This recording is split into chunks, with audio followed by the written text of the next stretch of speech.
Yeah, now hold on real quick, Yamna. Let me finish the question with Dwayne. So in terms of the color-coded breakdown, we're kind of going over how that informs your grade in the class. So even though the screen that I have up right now shows you my grades, you know, as a student, yours will look different. Where it has, and if you're looking at the screen, class participation for you, it will give you a breakdown of what you, whether or not you turned that in or not, what your score was on it. And when you look at final, so I'll come down a little bit at the end. So when you are looking at your final grade, it's normally highlighted a color. So that's what we were discussing in terms of this color-coded system. So I'll go back over it really quickly. Blue is A, so that's that 100%, 90%. Green is B, that is the 89 to 80%. Yellow is C, so that is that 79 to 70. Anything below 70% is considered not passing the course. So that's where we were discussing that pink to red colors. That's a clear indicator that the student isn't meeting the outcomes or requirements for the course. So with you guys reading this information, the way I would read pink or red is I need to really make sure that I'm working to get engaged in the class, whether it could be related to attendance, engagement while you're in the class. So that means turning in assignments, because you guys will see, let me just pause a second, under class participation, those links that I drop in chat where you guys do the muddiest approach, where I ask the question, what was the easiest part about writing your paper? What was the most difficult? All of those elements that we engage in the class, it counts towards your participation score. So again, it's not enough that you're just here. While being here, it would still have to be the picking up of concepts, the reviewing of concepts, the practicing of them, the engaging in discussions and conversations, really reaching out if you have any questions or confusions, but it goes beyond just simply being present. So again, use that color-coded system to help inform you of you know, where you stand right now in the class. Okay, so Yeah, did that help, Dwayne? I was just looking at it and it has no color. It has the grades up there, but it ain't got no color on it. Does anybody else see a color? No. Yeah, I No. see. Ma'am, hello. Okay, go ahead, Yamna. Certain like blue on mine. Okay, so I wonder why some would see a color and some wouldn't see a color. All right. Okay, well, we'll look at it this way then.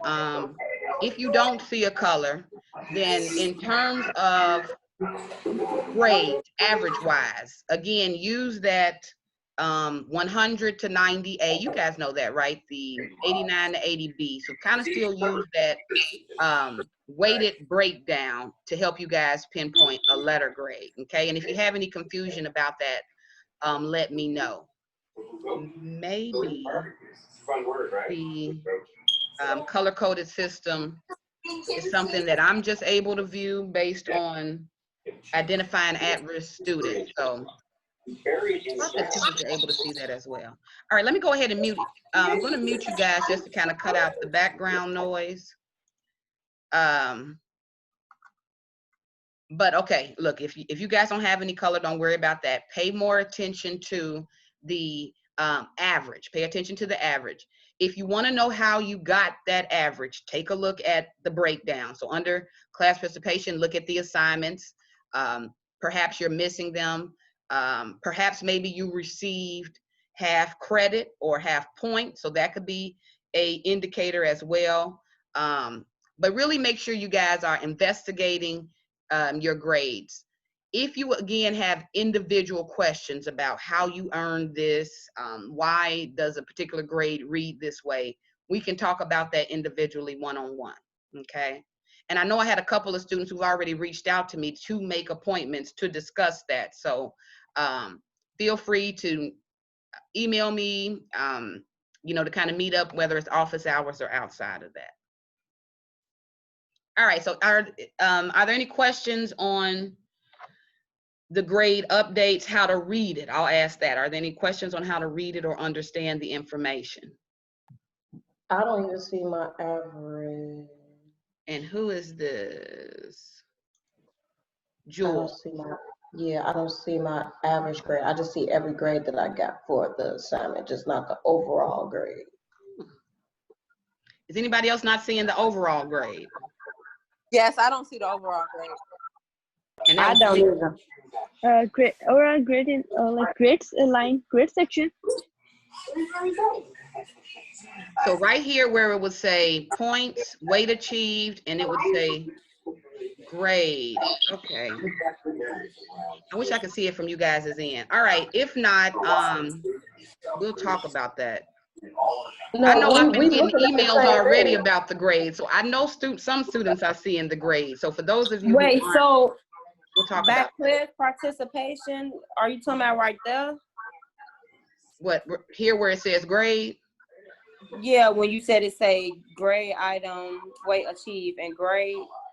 Yeah, but it still should give you like a final read, you know, the final No, grade read. I'm looking at the same thing you looking at, and I don't even see a final thing on your screen.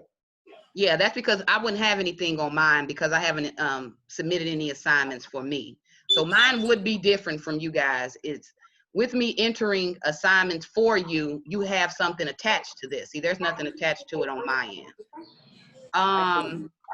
Let me stop share. Hold on really quickly. Let me stop share and let me go back in.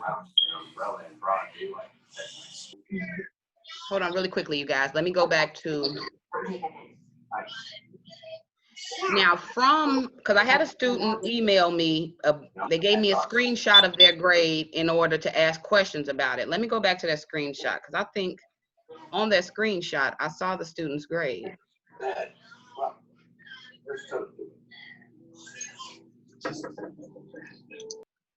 Hold on really quickly, you guys. And I'm trying to do this with finesse so that you guys aren't necessarily seeing other people's grades.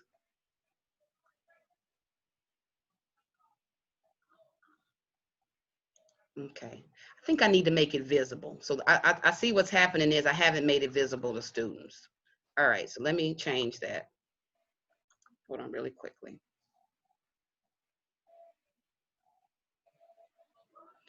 One thing about Brightspace, it's like it's not intuitive. You know, you have to kind of go and do things that you would think would happen automatically. So hold on, let me make it visible.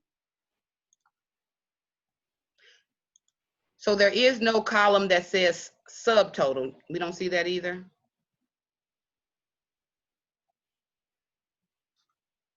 No. Under final calculated grade. All right. Let me make visible. Okay,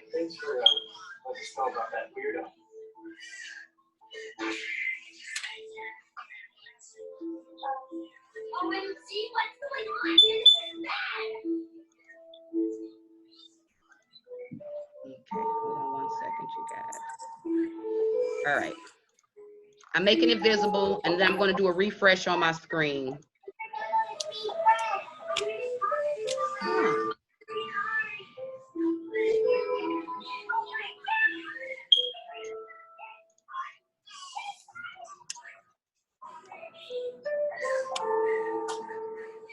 Say final grades cannot be hidden. So, all right, I'm not going to spend too much time on this. I wish I could see what you guys see.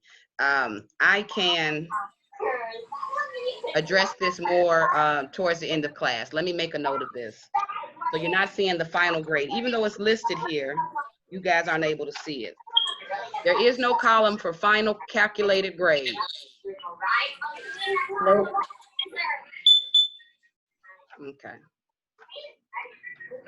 I told you guys, look, I've been wrestling with Brightspace all semester, so hopefully that's not a glitch or issue on my end.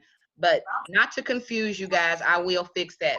So currently, from what you guys are looking at your screen, there is no percentage overall that would say 70% in the grade or 85% in the class.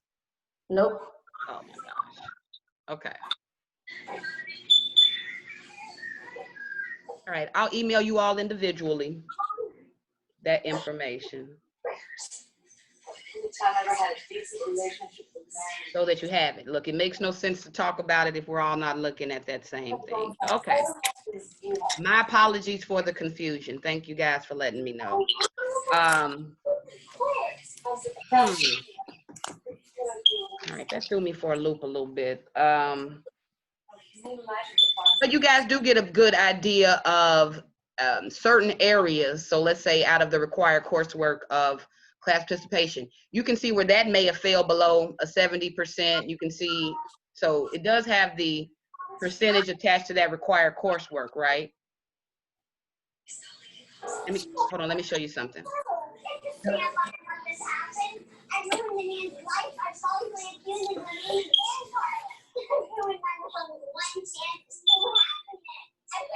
Hold on really quick.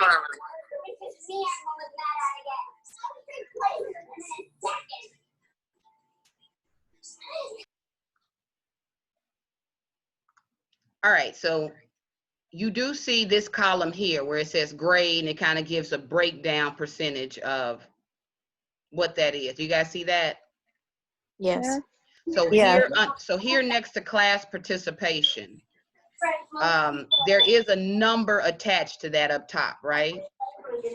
Yes. Okay. Yeah, so Yeah. All right. And here next to journal writing exercise, there's a number attached here, yes? Yes. Okay. For now, use that information, especially if you fail anywhere between 70%. So if you've fallen below 70% in an area, right? Definitely target that area. So for instance, let's say under journal writing exercise, it may show 50%, or again, anything under 70%. That is a ding, ding, ding, clear indicator that the student isn't meeting the requirements for that particular section. So you want to, again, double check, make sure you're getting those assignments in, etc. For class participation, the grade that shows up here, and this is just for now, this is to make do with the information until I update. Use this if you fall again below the 70%, or I'll say 70 or below. Even if you're at 70, I would still consider that borderline. Use that information to dig a little bit deeper into what assignments am I perhaps missing or I didn't score very well on. And that's what this column is here. So out of 25% of your grade, it'll kind of let you know where you fail. Maybe you turned in an assignment. So I'll say this, each assignment in your class participation is based on like a 10-point system, right? So do you guys see the 10 on the other end of the fraction? No, this is 10. What you say? 10? Yeah, in class participation, it is, to get full credit, it would be 10 out of 10. Do you guys see that? Class participation. Are we saying yes? But here 25. Yes, I seen it. Okay. So use again that information to help you. Maybe you see where you had a 10 out of 10, that means you did well. But maybe you have a particular area where you received a 5 out of 10, or maybe 0 out of 10. I would look for perhaps reviewing that particular assignment or concept just to make sure that no learning is lost, okay? So why are you not able to get a final calculated grade? I'll add that to my ticket. But because I wanted you guys to have this today, I have worked all night and morning on this. So this is why you guys don't see the beads of sweat on my forehead. But I'm like, so I did all of that and students still aren't able to see their grade. So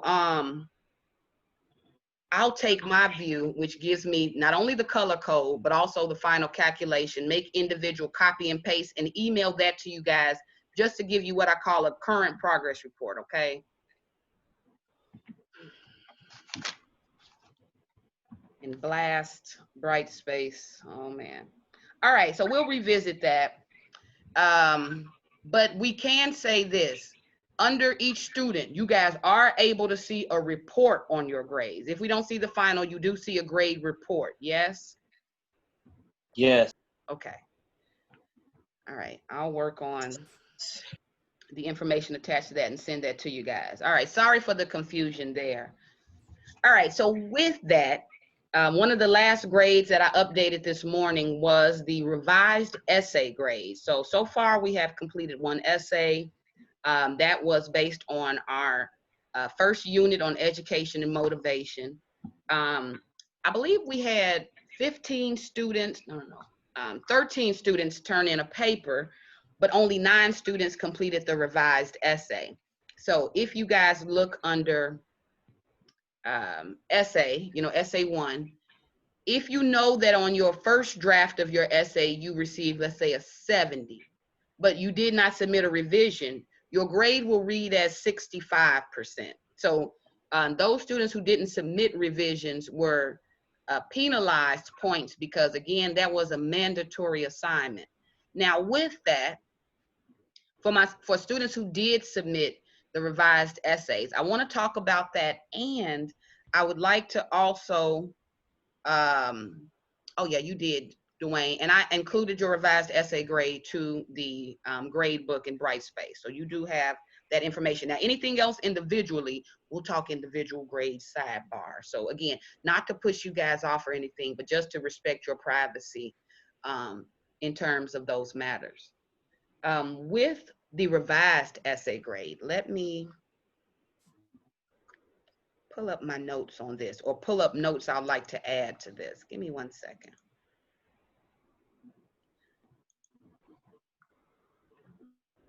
I spoke with maybe 2 students this morning who immediately, when they saw that I entered the grades, they may have emailed me about their essay.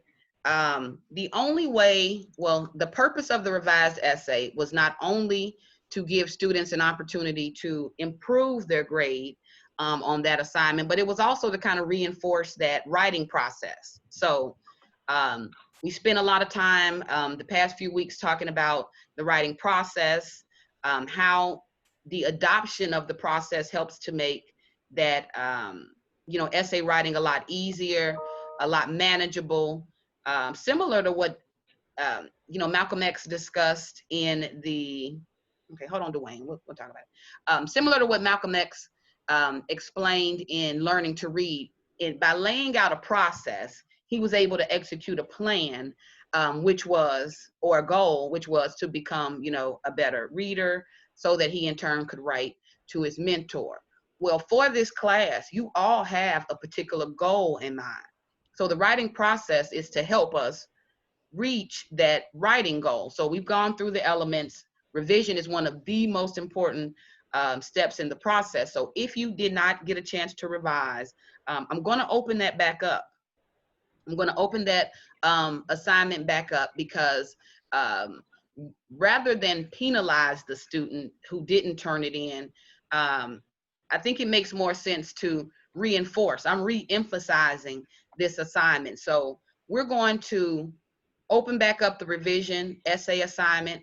For those of you who have submitted revisions and received my feedback by email, you'll see that note in there where I've made, if you would like to revise again, you can revise again to improve your grade. But there are some things that I think were missed during the process of revision that I really want to reinforce. So let me share my screen with you really quickly. And this is a effort to have a bright, like a whiteboard.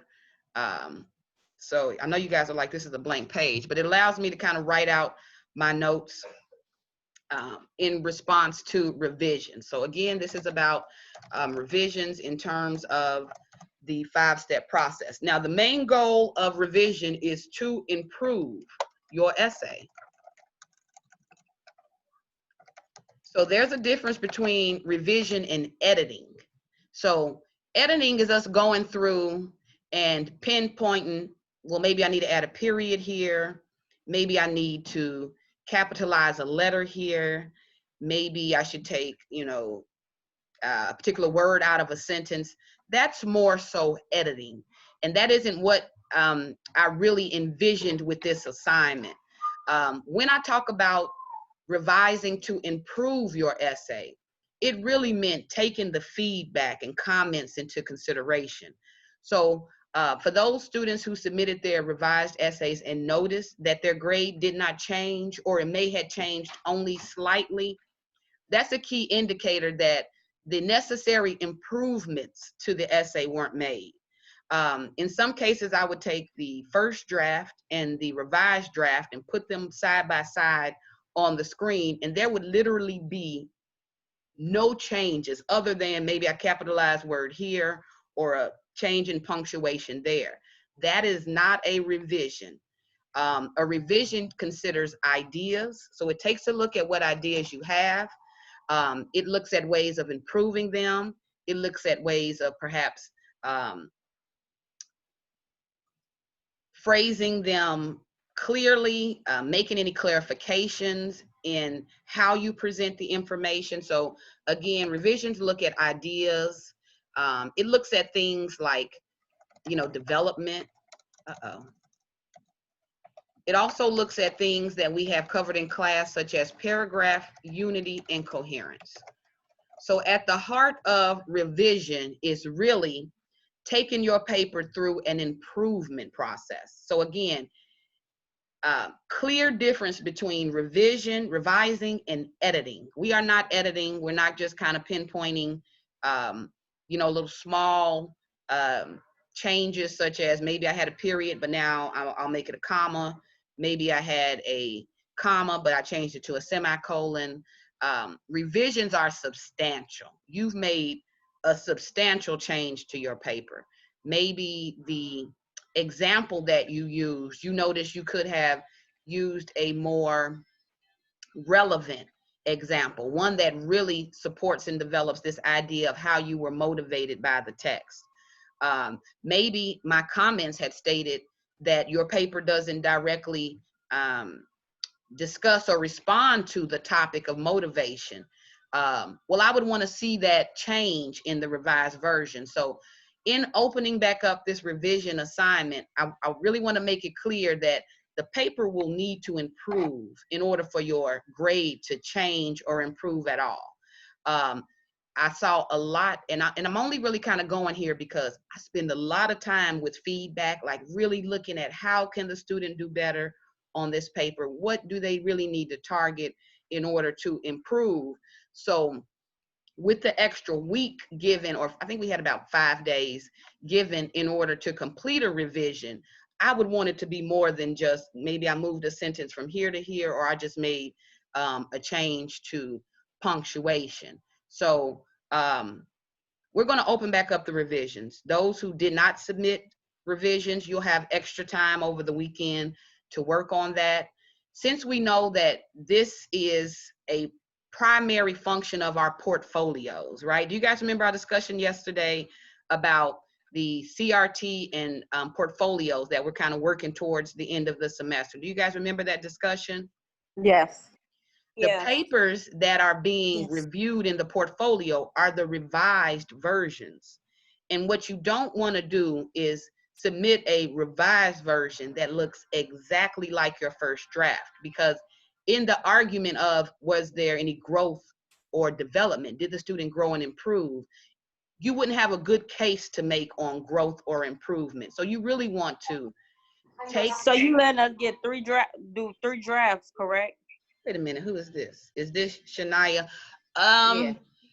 As far as the number, as far as a number count, it really doesn't matter if it's a 3rd draft. Some people didn't revise in the first place. We just want to consider it a revision. So you get another chance to revise. Okay. So I would look at it like that. And in doing so, really take your paper step by step with the feedback. So not so much as, you targeting what you may want to change and what you may not want to change, but definitely making changes based on the feedback from the instructor. And with that, I am going to also open up the revisions with mandatory tutor or instructor visit. So that means whether you come to me or not, whether you reach out to me or not, it will be tied in part of the grade with that assignment. So I think without a doubt, we definitely need that extra set of eyes on our paper. Because although some students did improve their revised essay, it may have gone up only a few points. Most of the improvement done to the revised essays, the average was 5 points. And that's somewhat underwhelming in that in past classes, students have jumped 2 letter grades in some cases. So when done appropriately, the improvement, the measurement of improvement is normally there. And I just didn't fully see it with what was submitted during the first round of revision. So that could be attributed to a lot of things. Time, you know, right? I think it was due a Thursday and then you guys had Friday. Maybe the time wasn't there to get the extra set of eyes.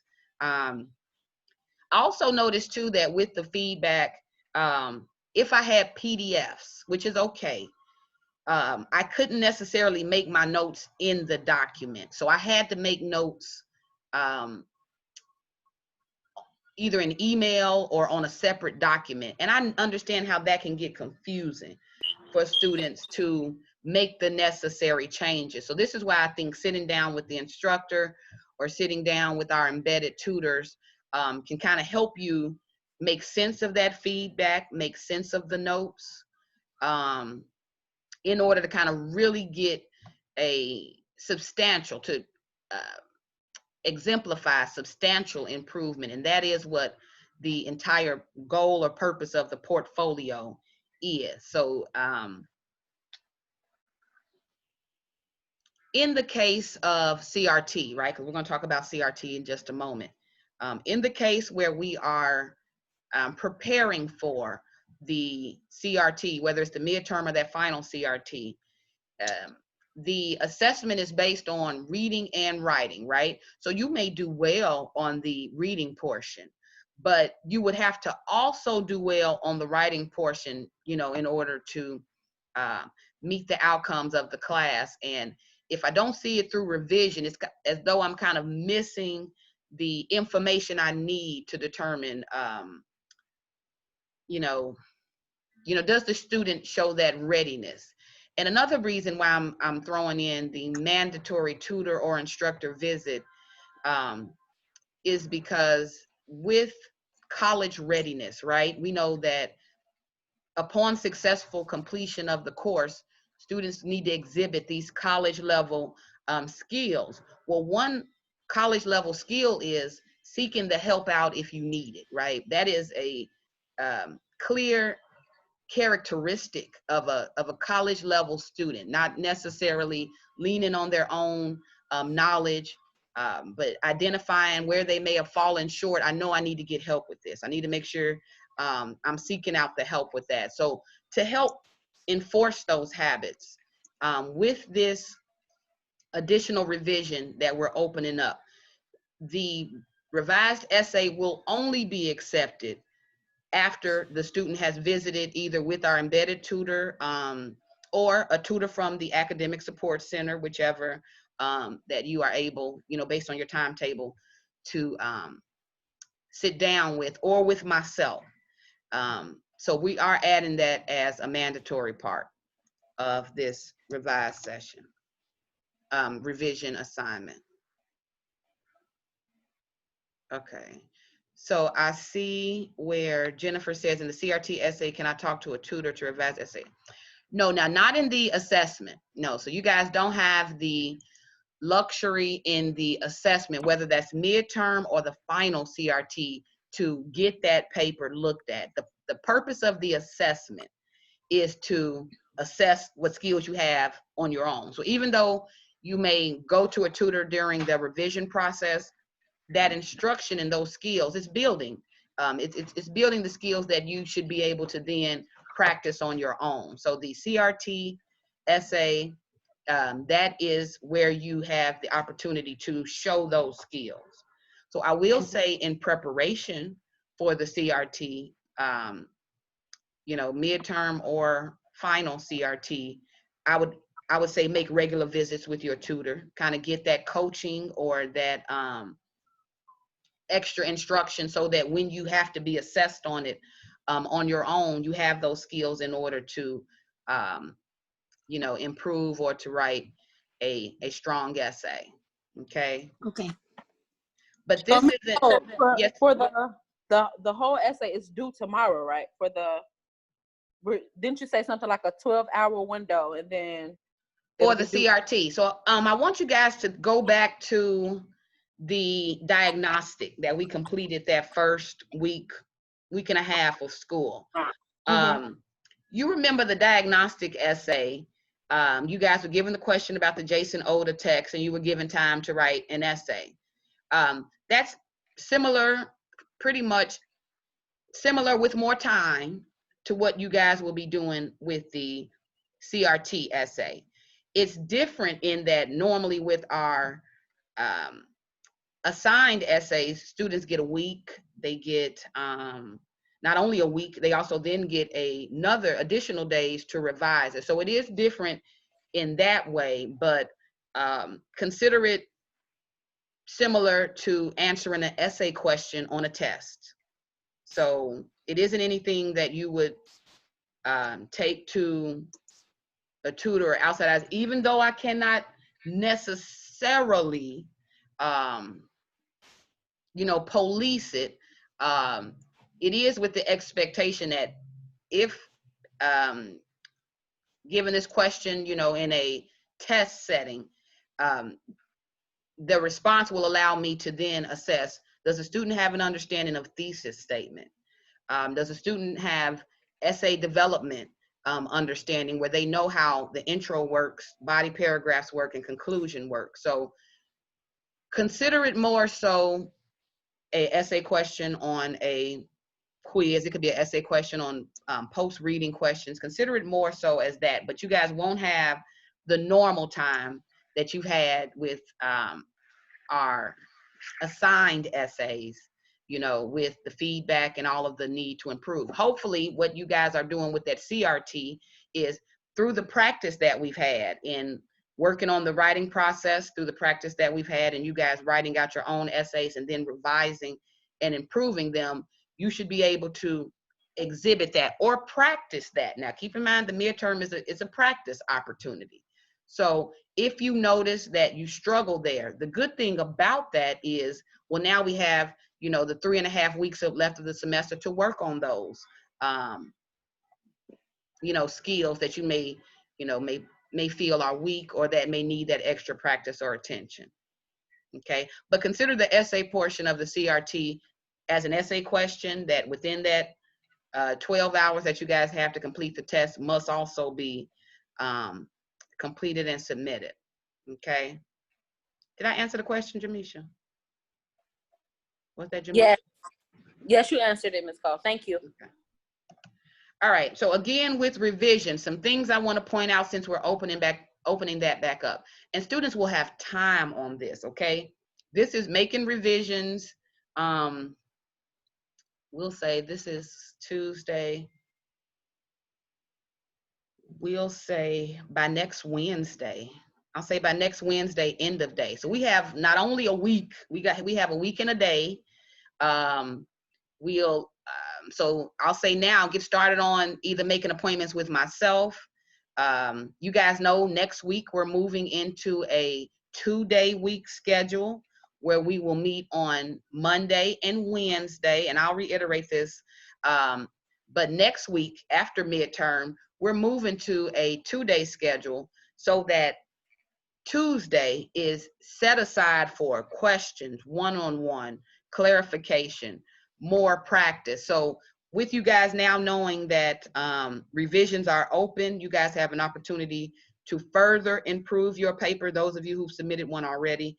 And for those of you who haven't, you have the opportunity to really get this in with the portfolio in mind, make appointments with Yvonne. She's normally scheduled on Tuesdays in our class. So you know Tuesday that availability will be there. So start the process of reaching out.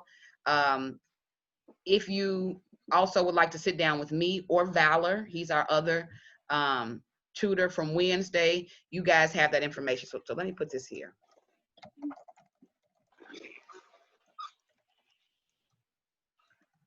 I'll put it up here.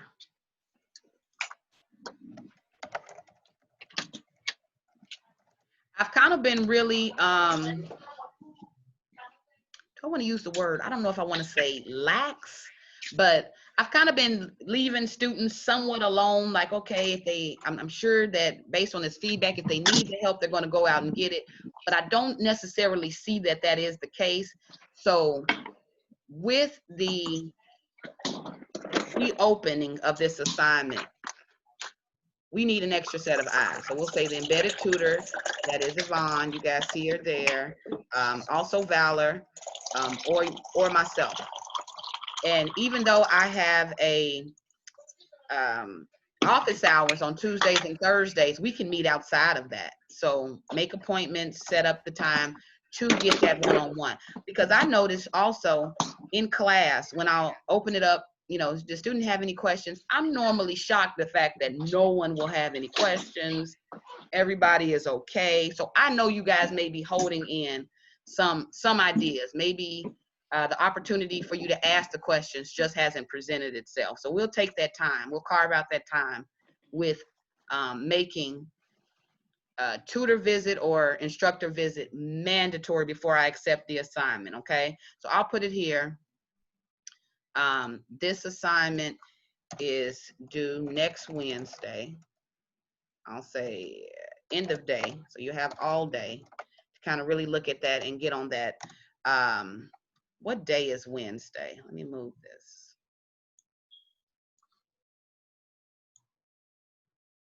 Well, just to look at my calendar down here.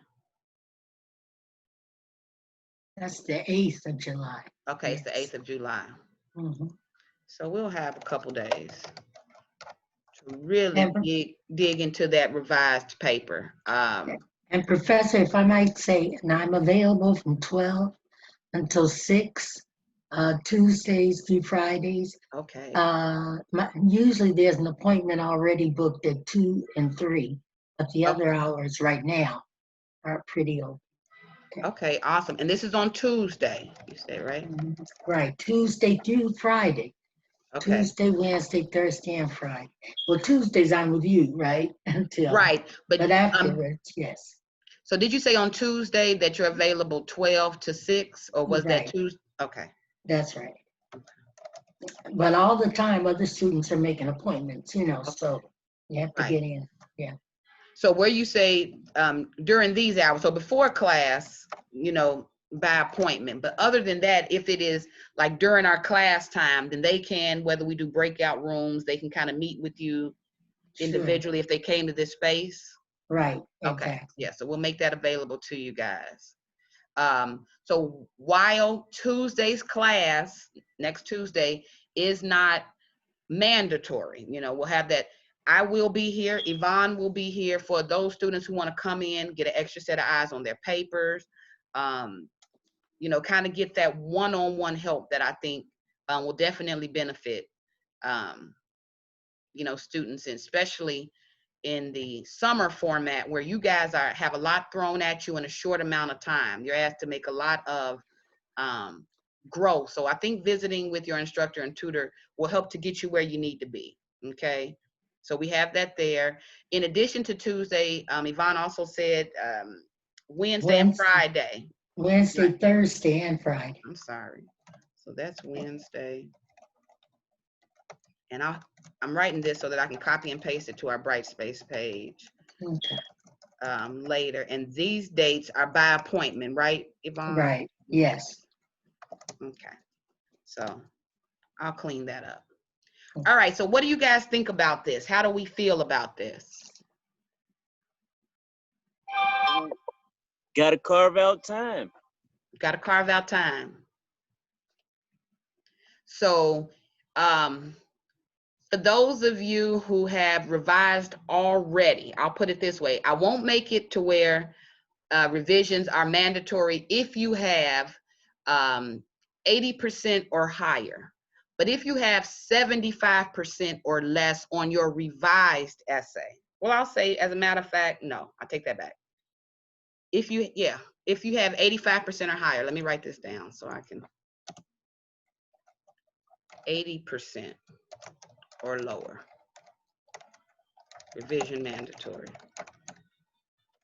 If you have anything above 80% with your revised essay, that will mean that most of the learning concepts or, objectives for that assignment have been met. It still doesn't mean that you shouldn't review or, study what perhaps may need to be improved using the feedback or your rubric.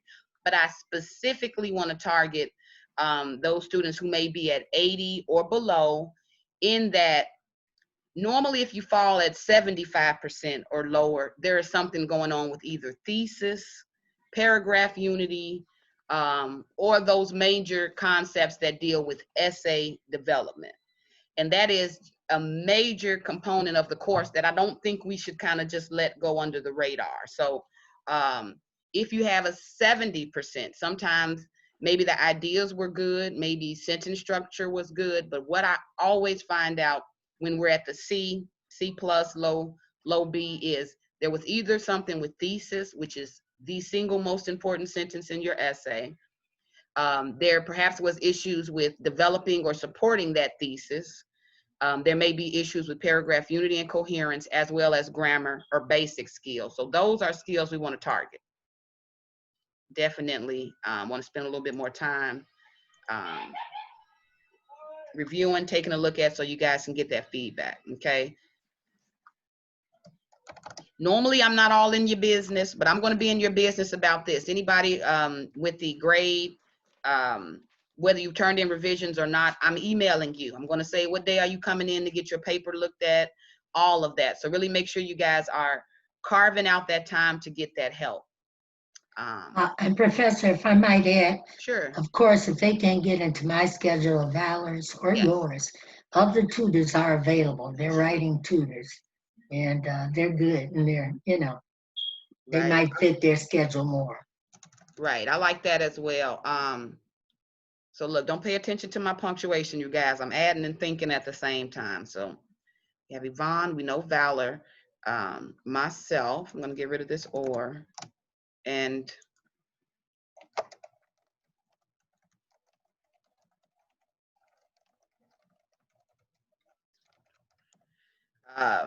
we've talked about academic support tutors, how you guys either need to go into grades first in order to make those appointments. If you need help with that, again, I'm going to be reaching out to all of you. So if that is something that you have an issue with, we can talk about, ways around it. But now that we're kind of getting those grades in, now that we're looking at the assessment, midterm assessment, where I'll get a better view of reading comprehension and writing as well. Now's the time to start targeting that. With week 1 of the semester, where we kind of spent a lot of time going over the syllabus, I don't want it to be lost in the message that summer school is really accelerated. It's fast. Again, a lot of information is thrown at you. The only way to really be successful in summer school will be to seek out additional help. I'm going to be honest with you. Unless perhaps you were misplaced and all of this is like a cakewalk for you. But if you know you need to improve reading skills in certain areas, if you know you need to improve writing skills in certain areas, it will require seeking help outside of our Zoom meetings. It will require you sitting down with the instructor to kind of get a good idea of what you may need to work on or target, as well as practicing that. So I've talked already about reviewing the reading. Whether you guys read it or not, you're still held responsible for that information. So some things I want to remind you guys is there in our modules. There is information about thesis development.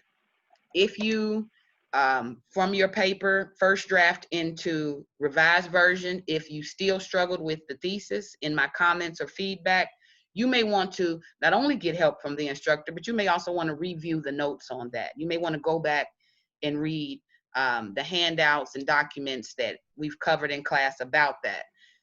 The same is true with your notes on paragraph unity and coherence. Now with this, we did more so in class. So students who weren't in class, I can see how they may have missed this instruction. So I'll add more information about that to help with the understanding of paragraph unity and coherence. All of it, again, is important to essay development. But when I consider college level readiness, will this student be able to make it in the 101 class? Will this student be able to make it if they're in any college level course? So whether that's a sociology course, African American literature course, or any literature course, most of your major courses. You wanna know what's crazy? Who is this? Is this Julie? Who is this talking? Sure. Go ahead, Jewel. What's crazy? You wanna know what's crazy? Because I've actually passed my sociology class and my African American class. Now they wouldn't allow you to take it if you haven't passed this class as of yet. So maybe I took those in like my past semesters and I passed it. okay. So maybe possibly okay, well, I know why I'm in the class though, but I took those classes already and I passed them. But I know why I'm in this class. okay. Traditionally, so that may be like a star situation, right? So individually it may be something going on with that, you know, behind the scenes, but traditionally you cannot take those classes until you've passed this course. So anyone who perhaps, maybe, I don't know where you come from, something outside of city colleges of Chicago maybe, but within the city colleges of Chicago, in order to be considered college level, in order to be open to take those classes, you will have to pass this course. Other than that, the advisor wouldn't even give you those courses. So to be within the CCC system, so with those classes, you go to those. In my African American literature class, the assignment is a 10-page paper. And students who struggle with essay development, with thesis, with using supporting details and evidence, quoting information, using textual evidence, the student will struggle in that class. The same in a sociology class. There will be an assumption that the student knows how to write an essay, because in that class, the teacher doesn't teach it. So there's certain skills you would have to have after you leave this class, that to be college level, they no longer will teach thesis. They no longer teach essay development. They no longer really go into a lot of the basics that we're covering in this class. So you guys really want to make sure at least the basics. Thesis, you need to know what a thesis is. You need to know how to use it in your essay, how it operates to help your reader and you as an outline. So if you know now, at the halfway point, you're a little foggy on thesis. I'm not too clear. I sort of kind of get how to formulate one and use it in my essay, but I may need more study or review. Then identify that, use that awareness to then seek out the additional help or practice or study in that. The same with paragraph unity and coherence, which is rooted in your thesis statement, right? You guys know the two elements of paragraph unity and coherence. First is a clear thesis statement, and then making sure that you don't deviate from it. So a lot of the, what I call foundational or basic skills that we're getting here, you want to make sure that you have them, or at least studying them or working towards them, because outside of this, there is an expectation that as a college level student that you know that, okay? So again, with the feedback on the papers, try to use those feedbacks, because sometimes a student doesn't have to fix everything. It's not that everything is wrong with the paper. It may be just target these particular areas, and in doing so, once you get your thesis strong and effective in your introduction, and use it to help map out the rest of your paper, you've already improved in, you know, that first scoring criteria, topic sentences, supporting details, paragraph unity. Making those 2 improvements help you in like 4 areas, right? So really use that feedback and the opportunity to meet outside of class, either with myself or instructor, to get help with it. All right. So what else did I notice? Sentence skills. And we're going to get more help with this next week. I've already made a list of, based on the revisions, based on the papers that students have submitted, I've kind of already pinpointed things I really need to go in and dig a little bit deeper into with our instruction. So we'll have more time to go into that next week. But sentence skills, so far we've already learned about fragments and run-ons.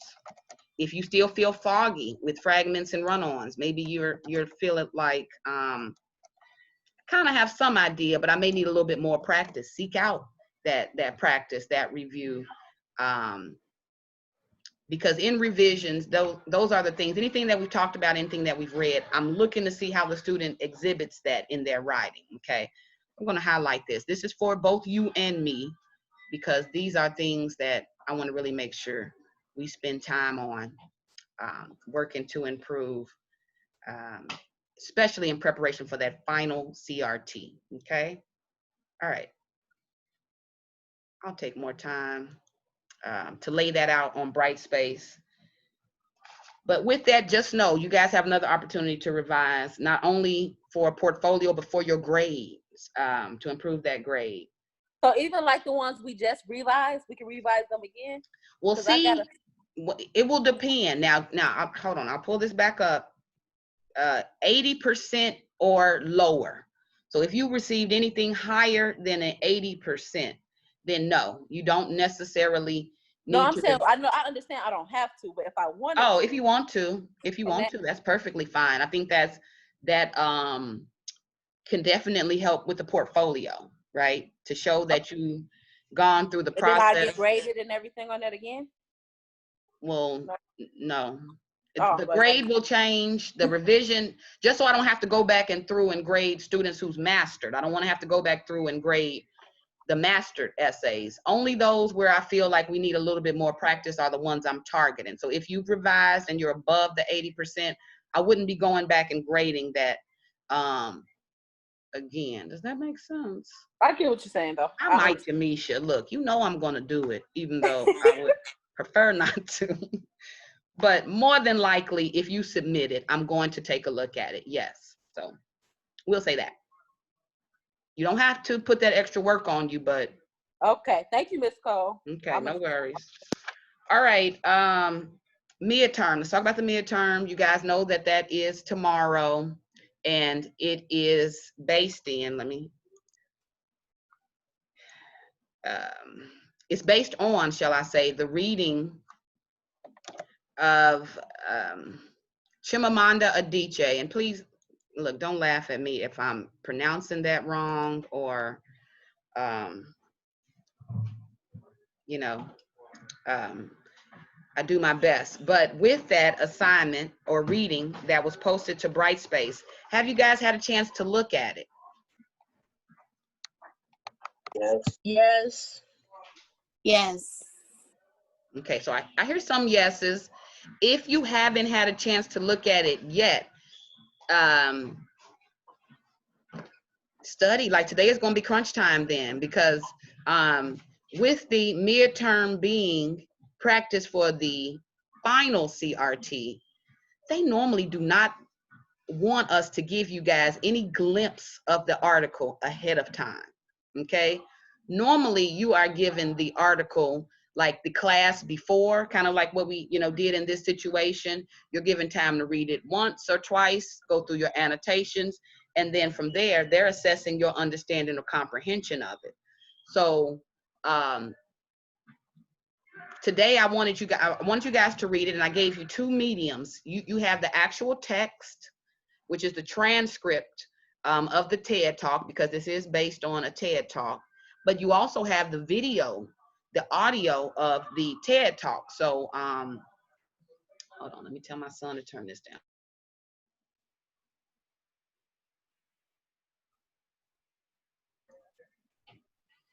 Okay, sorry about that. So you guys kind of have that extra element of comprehension. So I gave you guys the advice of reading it along with the video or audio so that you are in real time engaging with what is being said and what you're reading, and you can jot down notes on it. Sometimes, you know, students will do the video only, and that is okay, I guess, in capturing a quick understanding, but you will still need to go to the text because the CRT will ask you questions such as, in paragraph X, Y, and Z, what did the author mean when they said, etc. So the text will need to be referenced and it will need to be used. So even though you have the TED Talk video, you will still need access and use of the transcript, that text. So for you guys who have read it so far, goodness, for those of you who have read it so far, have you taken notes? Was it an easy read, difficult? What do we think?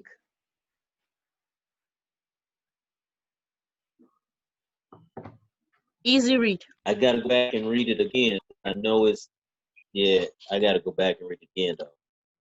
Okay, and you know what, that's the TED Talk twice, and I had to read it because I like the way, like when she spoke, you got more of an understanding and you know, like the humor parts of it. Like I got a lot more of that from hearing the TED Talk.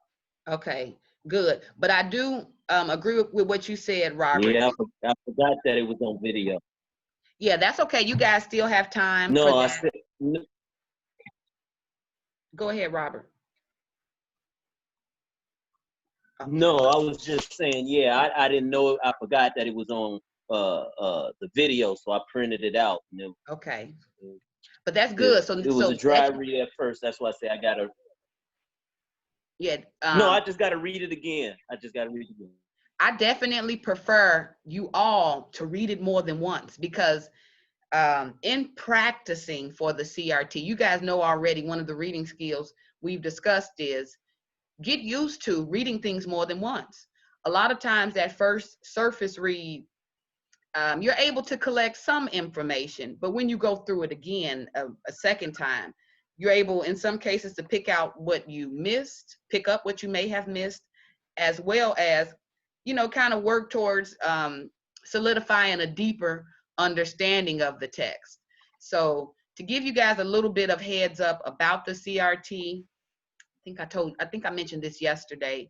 It's about a 10 question exam. And I know you guys are feeling like, Ms. Cole, you know, do we need 12 hours to complete a 10 question test?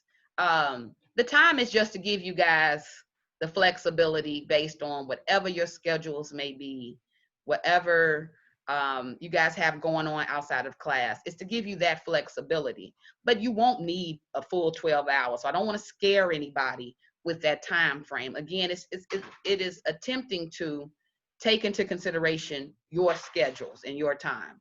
But with the 10 questions, there will always be a question asking, what is the author's main idea? It always goes back to that. That's really what the strategies that we've learned have been based on. So where I ask you guys, or not ask you, where you guys are required to preview the text, right? Look at the title, look at text within, you know, the article, italicized words, bolded words, vocabulary words. You want to look for, what is this text designed to teach me? What information am I looking to gain from this text? All of that normally will point you to main ideas. So you guys are asked to take evidence, take notes, make notes of, what do you identify as being the main idea? Perhaps summarize each paragraph just for practice. You guys know that's an element of it as well. And we'll talk about that deeper in just a moment. But consider the reading skills that we have discussed in class, the ones that I try to reinforce every time we have a reading assignment. What's the author's main idea? How did they support that main idea? What are some examples or key details that they included, you know, in order to support that? Look at vocabulary. They will almost always ask a vocabulary question, 1 or 2. So as you're reading, you definitely don't want to treat an unfamiliar word like a speed bump. If you don't recognize it, identify it and write the definition. And you want to attempt to take notes that way so that you can work through the test without having to reread the article all over again. Let me attempt to look up a word, because there are capabilities on the test that are, what can I say, closed during the test. So while you guys have the test up, there's no right click capability, there's no opening other windows capability. So it does kind of block certain things as you guys are in the test. So again, be proactive in treating that text as though it's a study document and you are studying it based on everything we've learned in the class. What is, again, that author's main idea? How did he support the main idea? One of the questions may be, what is an example from the text that supports the author's main idea? So you want to read with that idea in mind. So we talked already yesterday about it being 10 questions, multiple choice, maybe about 6 multiple choice questions, 3 short answer questions, and an essay question, okay? The short answer question will really depend on some of those summary skills, because the question will ask, in your own words, what does the author mean when he say, you know, X, Y, and Z? It may give you a quote. So you want to have a thorough understanding. You don't want to do a lot of filling around in the dark. It will frustrate you, and it will just take more time on your plate in getting it done. So not only do you Ms. guys, Cole, yes, ma'am. I thought you said that, like, with the summaries, we don't give our opinion.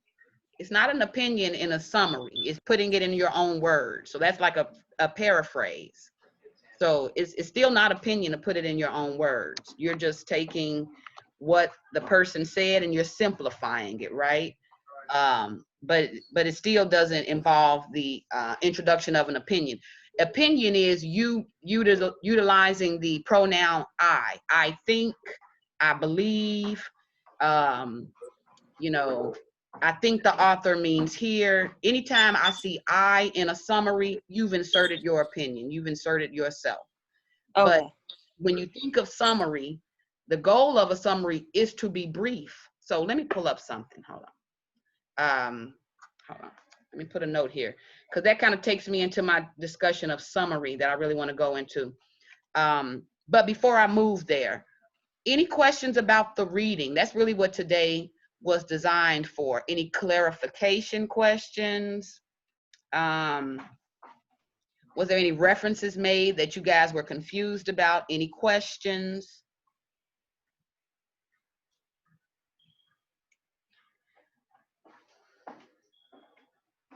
So is it safe to assume we didn't read?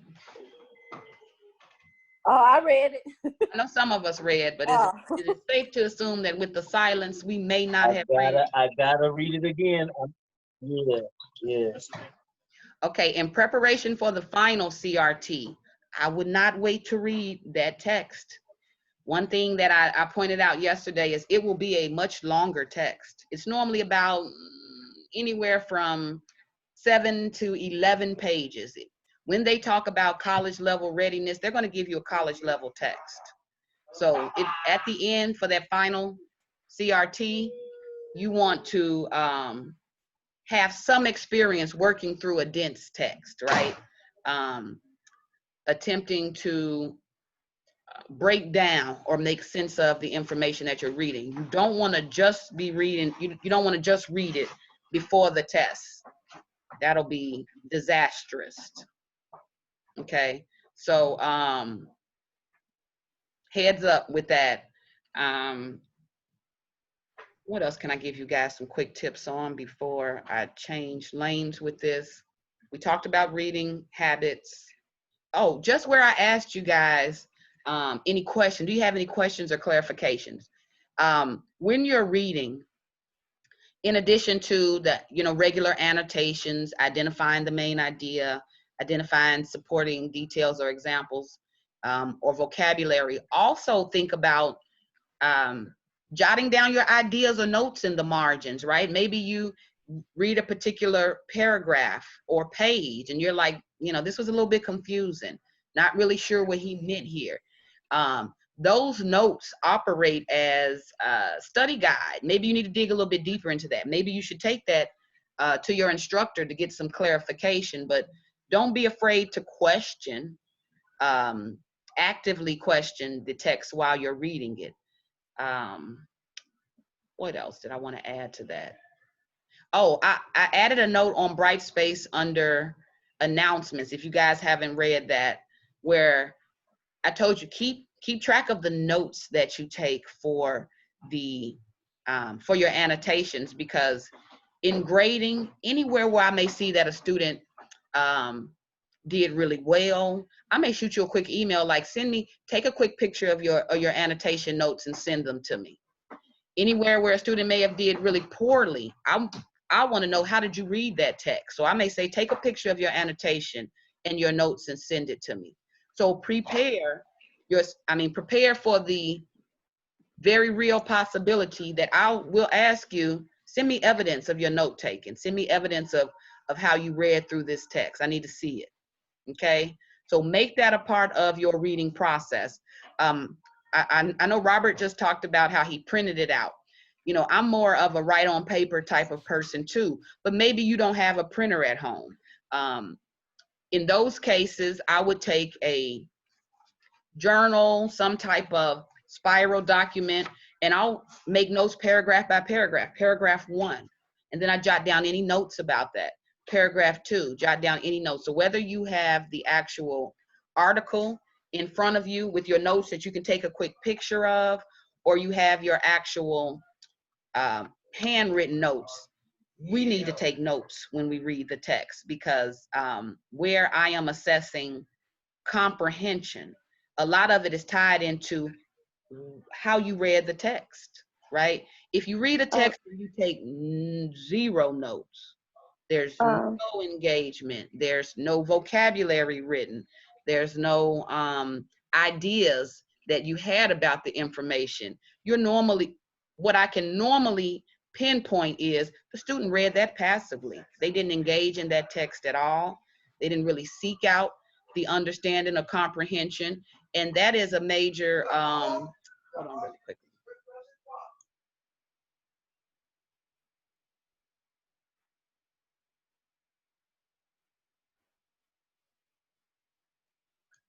Okay, so be mindful of that. Hello? Go ahead, Yamna, I'm sorry. Yeah, can I print paper and then I annotate? This is okay? Yes, that's perfectly okay. Whatever works for you. Yeah, because okay. Yeah, that works well.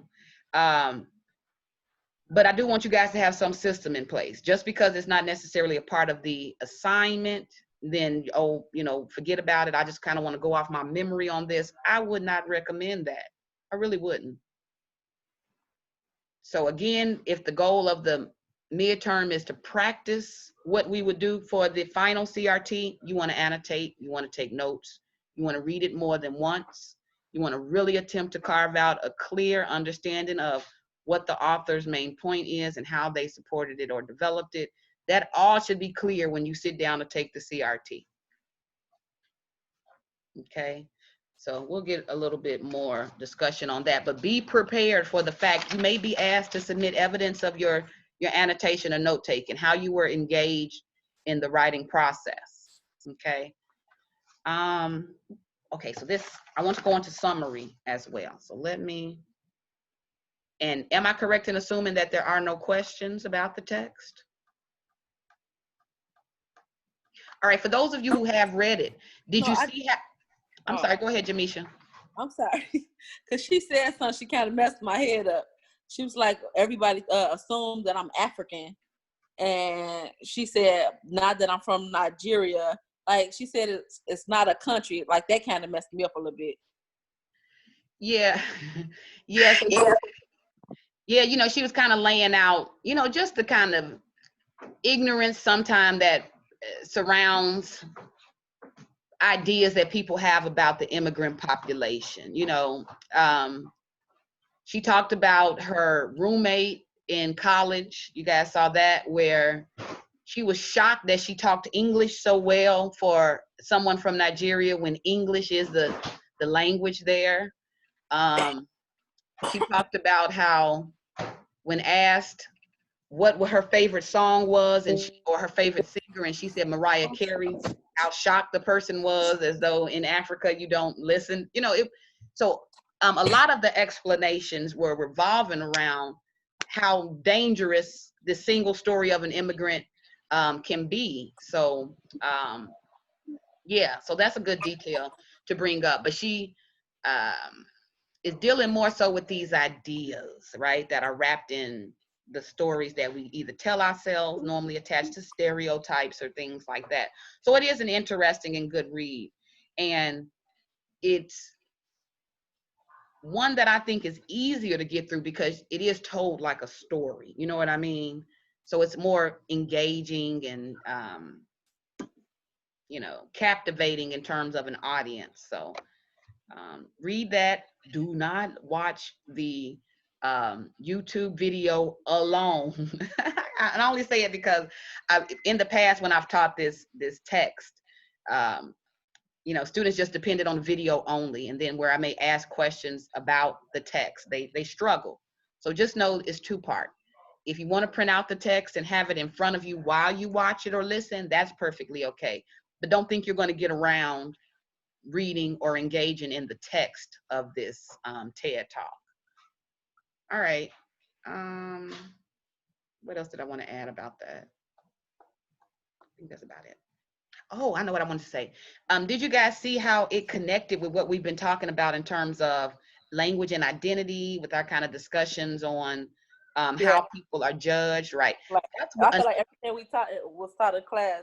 Yeah. Was kind of in one in this.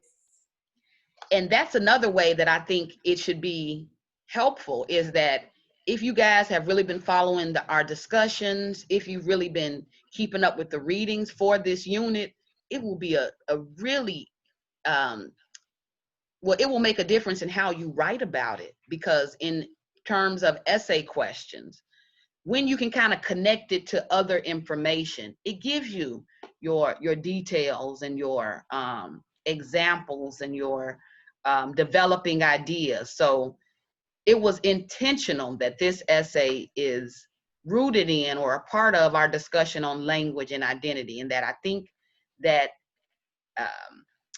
opportunity we've had to discuss and really engage in that topic can help students make connections when writing those essays, okay? So as far as the essay portion of the CRT, I want you guys to consider this, and I wrote this on Brightspace on our announcement. When you annotate or take notes, leave a portion for you to make a connection, right? What does this article remind me of? Whether it is another reading, whether it is a life experience, but look to connect to it. Because the essay portion, and this is where opinion comes into play. Now, opinion is not needed for summary. Opinion is not included when we summarize. But when you write an essay, it's all driven by your opinion. So have some opinion about the text. Do you agree with it? Do you disagree with it? You know, can you connect to the author's experiences? Why or why not? Anticipate that you will be asked that question. Just anticipate it. Especially if you struggle with essay questions on the spot. So don't let it be a question that you're kind of smacked in the face with. Prepare for the possibility that you will be asked to write about what you think about this text. How do you feel about this text? How did you connect with this text? So in studying for the midterm and final CRT, work that into your reading all the time. It adds that extra element of comprehension, because in making a connection, you are, you know, further comprehending the author's message. but also it works in those critical thinking skills, which is an outcome, major objective of this course. So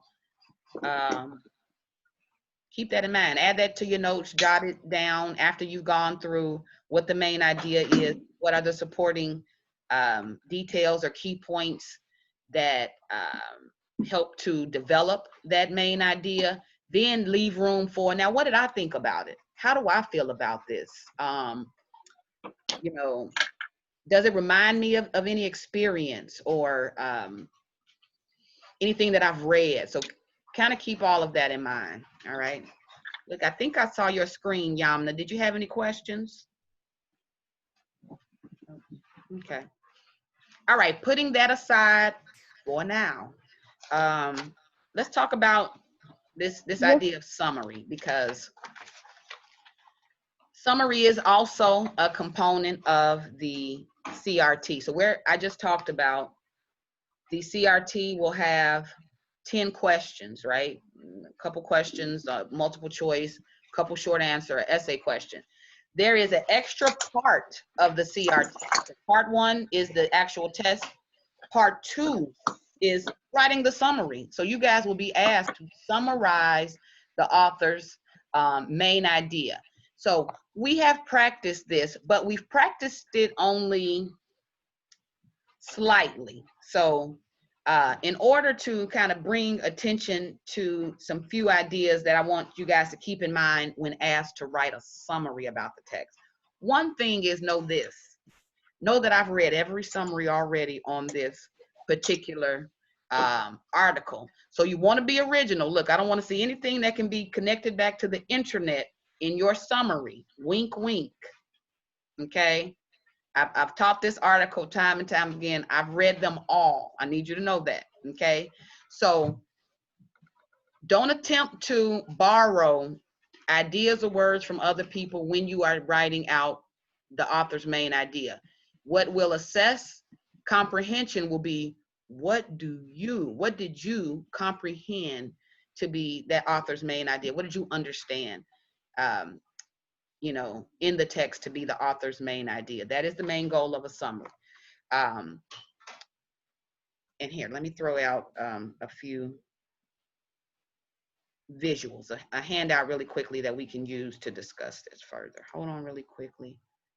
Let me pull this up. So I've posted onto Brightspace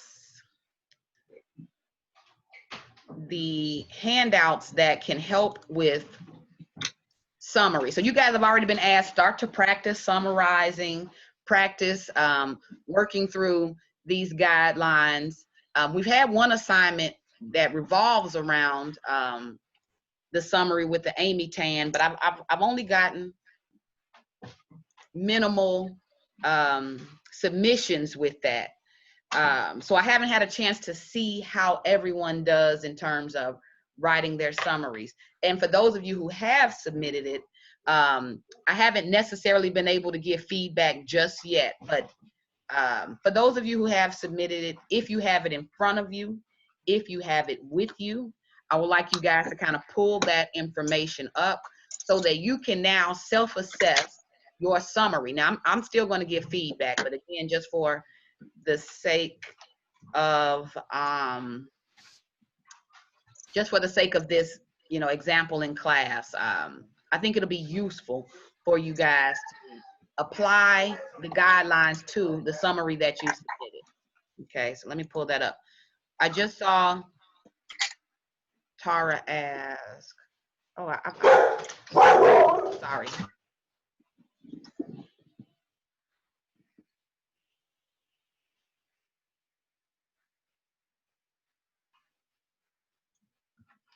Look, they working me today, y'all, okay? They're working me.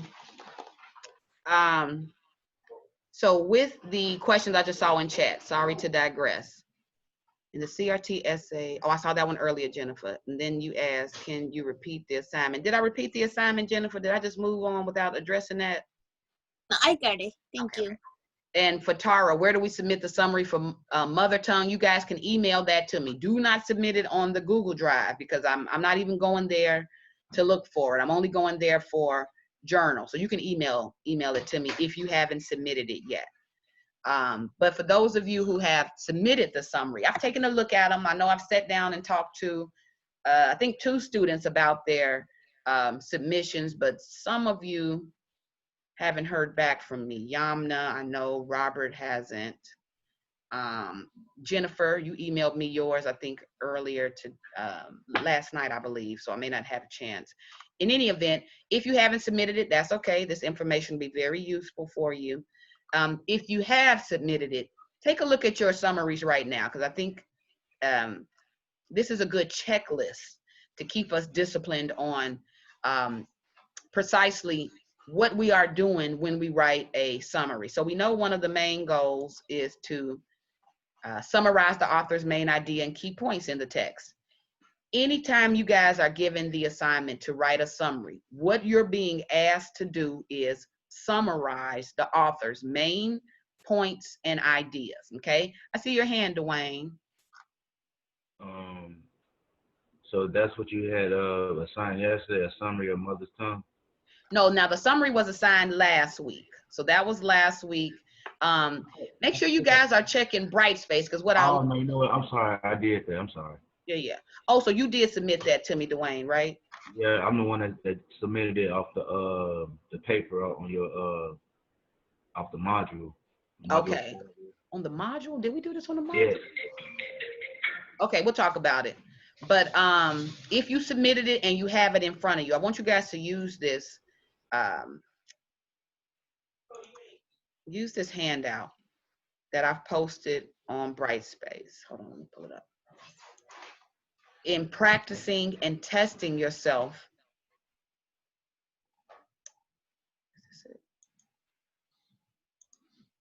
Sorry, you guys. I thought I just opened it, but I guess I did not. Oh, it's a PDF. Look, PDFs have been giving me the blues. But okay, I have it here.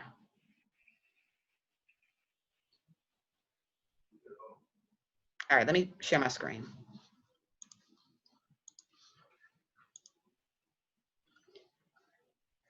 All right. So you'll see at the top of this handout where it says score sheet for in-class summary. So normally, you know, this class is normally a face-to-face class. So we would have opportunities in class for students to read a particular text, write a summary about the text, and then they would either assess their own summaries or they would assess the summary of their peers.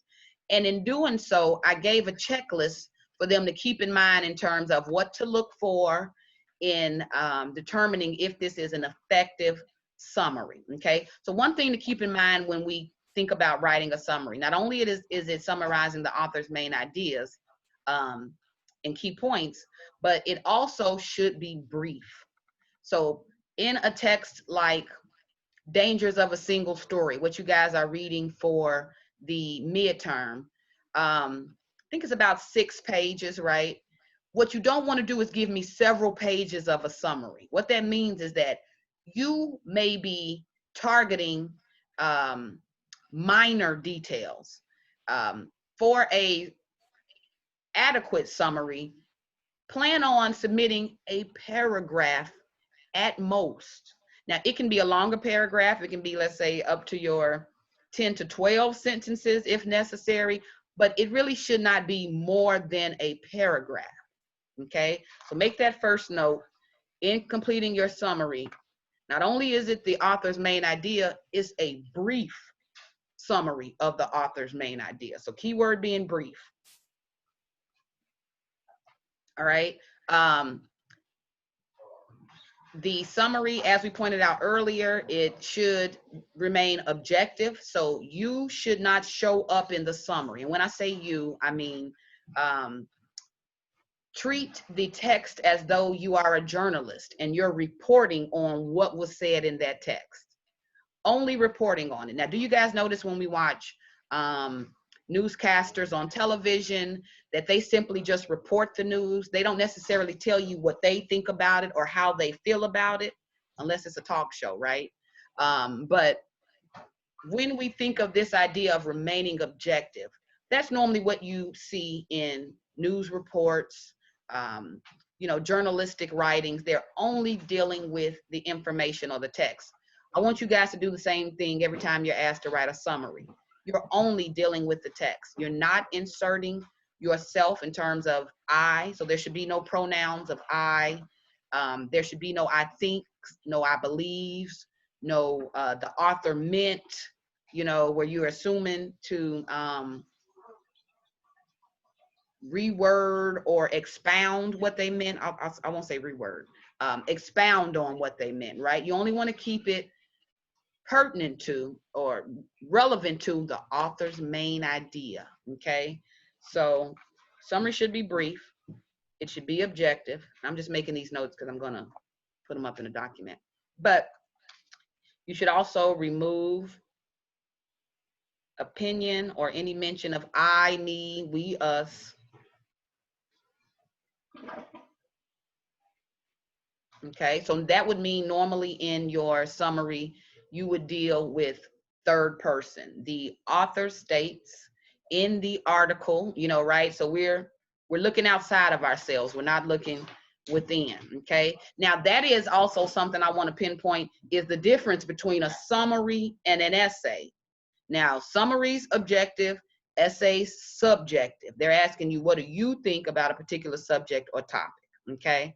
All right, so in this handout that I have here, this is about 6 criteria for you guys to practice and test your understanding of the summary. So for those of you who submitted your summaries already, take a look at that opening sentence in your summary. The opening sentence should always work to set up whose ideas you are about to summarize, okay? So it should be some type of mention of, in the article, throw something at you. It should mention in the article by Amy Tan, or I'll say in the article Mother Tongue by Amy Tan, she, and from there we go into setting up the main idea, okay? So the main idea. Ms. Cole, Yeah, sure. also, can't we start off with a question, correct? No, not in a summary. In an essay, that's different. But in a summary, no, you wouldn't be, I don't know what you would be questioning. Because you gave us a example last week, and it said, give me 1 second. Like somebody started off their summary and they said, in sex advice and conversation, why is it so hard for men and women to talk to each other? Now that's the title of the book. So that's the title. That's not them asking a question. Oh, okay. So the title was, why is it so hard for men? Okay. Right. Yeah, so with that opening sentence, and this is you guys, I want you to kind of assess your own summaries. In that first sentence, have you accurately identified the title, the author's name, and some use of a strong verb in setting up your main idea? So what I mean by that is, in the article Mother Tongue by Amy Tan, that short blurb identifies the title and author name, but we take it a step further. In the article, she discusses, you know, and we can go into what the main idea is. Single blurb. So in that opening sentence, I can tell right away from reading a student's summary if they understood the main point of that summary. I shouldn't have to kind of work away to see you work up to it. It should be stated in that first topic sentence of your paragraph. It should be a clear read of title.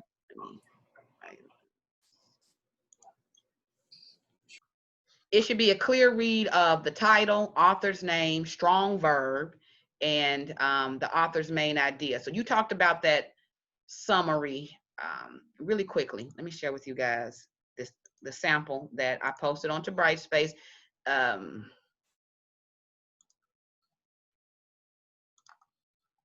Okay, so let me show you guys here. I'm kind of moving back and forth between screens. I think it may make me stop share first. All right, so I'll show you the sample after we've gone through the criteria. All right, so you guys still see the 6-part scoring criteria for a summary, yes? Yes. Okay. So you see there, you would want to check, does my summary do the following?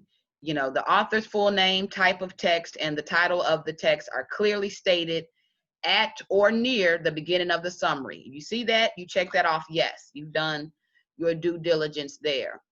You also want to assess that the summary, that the topic of the text and the author's intent or purpose. You guys see here where it says their thesis. We just cannot get away from the overall significance of thesis. It's everywhere when we deal with reading and writing. Either you are writing centers around a thesis or the reading centers around the author's main idea, but it all falls under you know, how they communicate that. So when assessing your summary, you're looking at, you know, did I include the author's intent here? So that is, again, that use of the strong verb. The author discusses, the author argues, the author compares. We can say the author explores, right? I've given you guys a full list of strong verbs that I would like you to use in place of the author says, the author states, the author talks about. Those are the kind of handles that whether you try to or not, they'll become repetitive in your text. I see students will say over and over again, the author says, the author talks about, the author states. So attempt to utilize strong verbs that kind of really point to the author's intent or purpose, okay? And again, I'll point this out when we look at the sample again.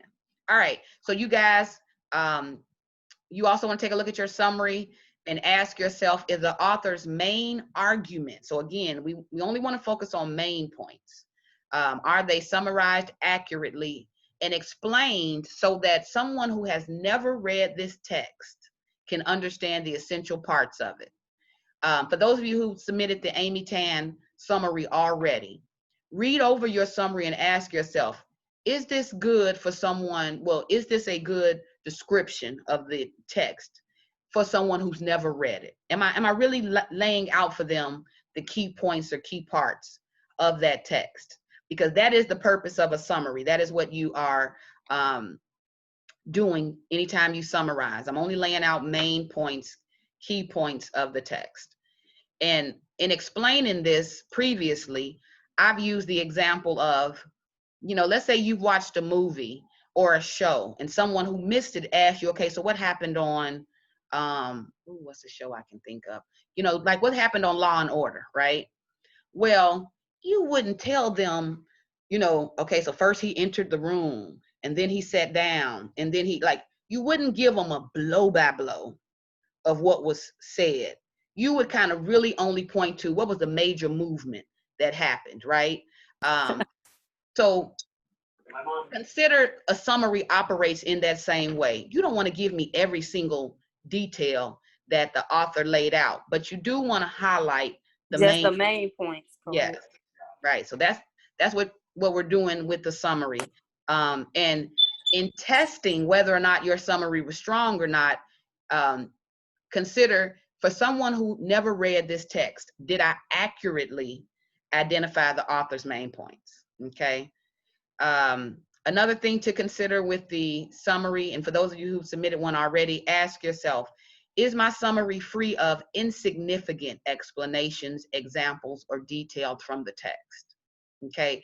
I normally can always tell when a student wrote a summary based on them just now reading it. And the reason I can always tell that is they normally spend all of their time in the introduction. Their summary will only be about the introduction. So they'll pick the example maybe that an author began with. You guys remember Jason Oda's misspelling the word of, and how he talked about, or he opened with Malcolm, the first grader who had spelled the word of wrong, right? Well, that, while important, that isn't the main part of the text. That is simply a detail. That's an explanation he gave to set you up for his main point or idea. But you wouldn't include that summary of Malcolm you wouldn't include that information about Malcolm in your summary of the author's main points, because that wasn't his main point. It was a detail that helped to point you to his main point, but that would be considered an insignificant explanation or detail from the text. Another would be from the Maria Popova text. You guys read that. If your summary would include the like the blow by blow of the students who lied about, their results, right? Well, that was an example from her research that made a larger point, at the end. You wouldn't point to the example. You would point to what point did she make in giving you that example, right? So again, where we have talked about taking notes when you read, annotating, really trying to work out your understanding of the text. This is where those annotations, those notes are really important, because as you read and you see repetition, maybe you see a word or idea restated again and again. Well, we know that the main idea is normally presented in the thesis, but it's normally reiterated in each body paragraph. It's also normally reiterated or repeated in our conclusion. So you really want to look for ideas you see show up again and again. That's a clear indicator. This is the main point. This is what they keep coming back to. This is what they keep connecting every idea to. So those are the things you want to pay attention to. I mean, of course, the details and supporting information is important, but when it comes to summarizing, you only want to focus on those key elements, the main idea and key points. You want to stay clear of throwing in examples or what I call irrelevant details. All right, another criteria to consider is ask yourself, is this summary free of personal opinion or judgment? A quick way to assess this is look over your summary and circle where you see use of the word I. If you see I anywhere in your summary, you have inserted yourself. It is not free of your opinion and it's not free of your judgment. But the effective summary, it does not consider or discuss or deal with anything other than the author's main points. So I know I'm kind of sounding like a broken record, but I really want to stress the summary should only communicate main points. That's it.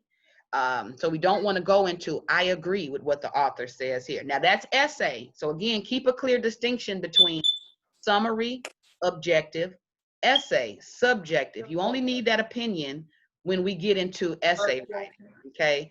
But for summary, you are dealing with what the author says. And a good summary does not morph the author's intention or main idea. So you don't want to say, yeah, they said X, Y, and Z, but here's what they meant. Like, you don't want to change it or, still insert it's still inserting your opinion, when you do things like that. So you want to stay clear of it. No evaluation, no telling me what you think of it or how you felt. Summary is, again, free of all opinion or judgment. Lastly, when looking at summaries, and I've viewed a few of those that have been submitted, I'm looking for how often you use quotes. So anytime where you are using the author's words, verbatim, right, word for word, a direct quote. Anytime you're using a direct quote, I'm looking for not only how it's used, but the frequency in which it's used.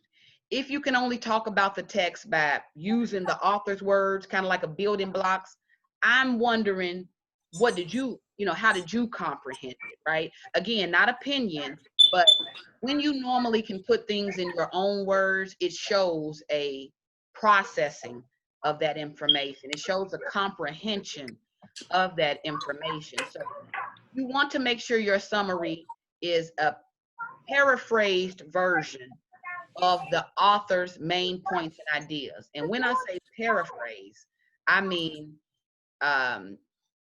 taking their words or information or the ideas and kind of putting them in your own words. Again, that's not opinion or inserting yourself.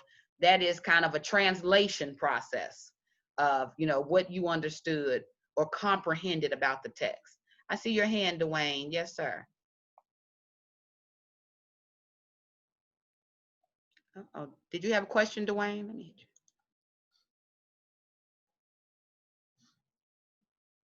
Okay.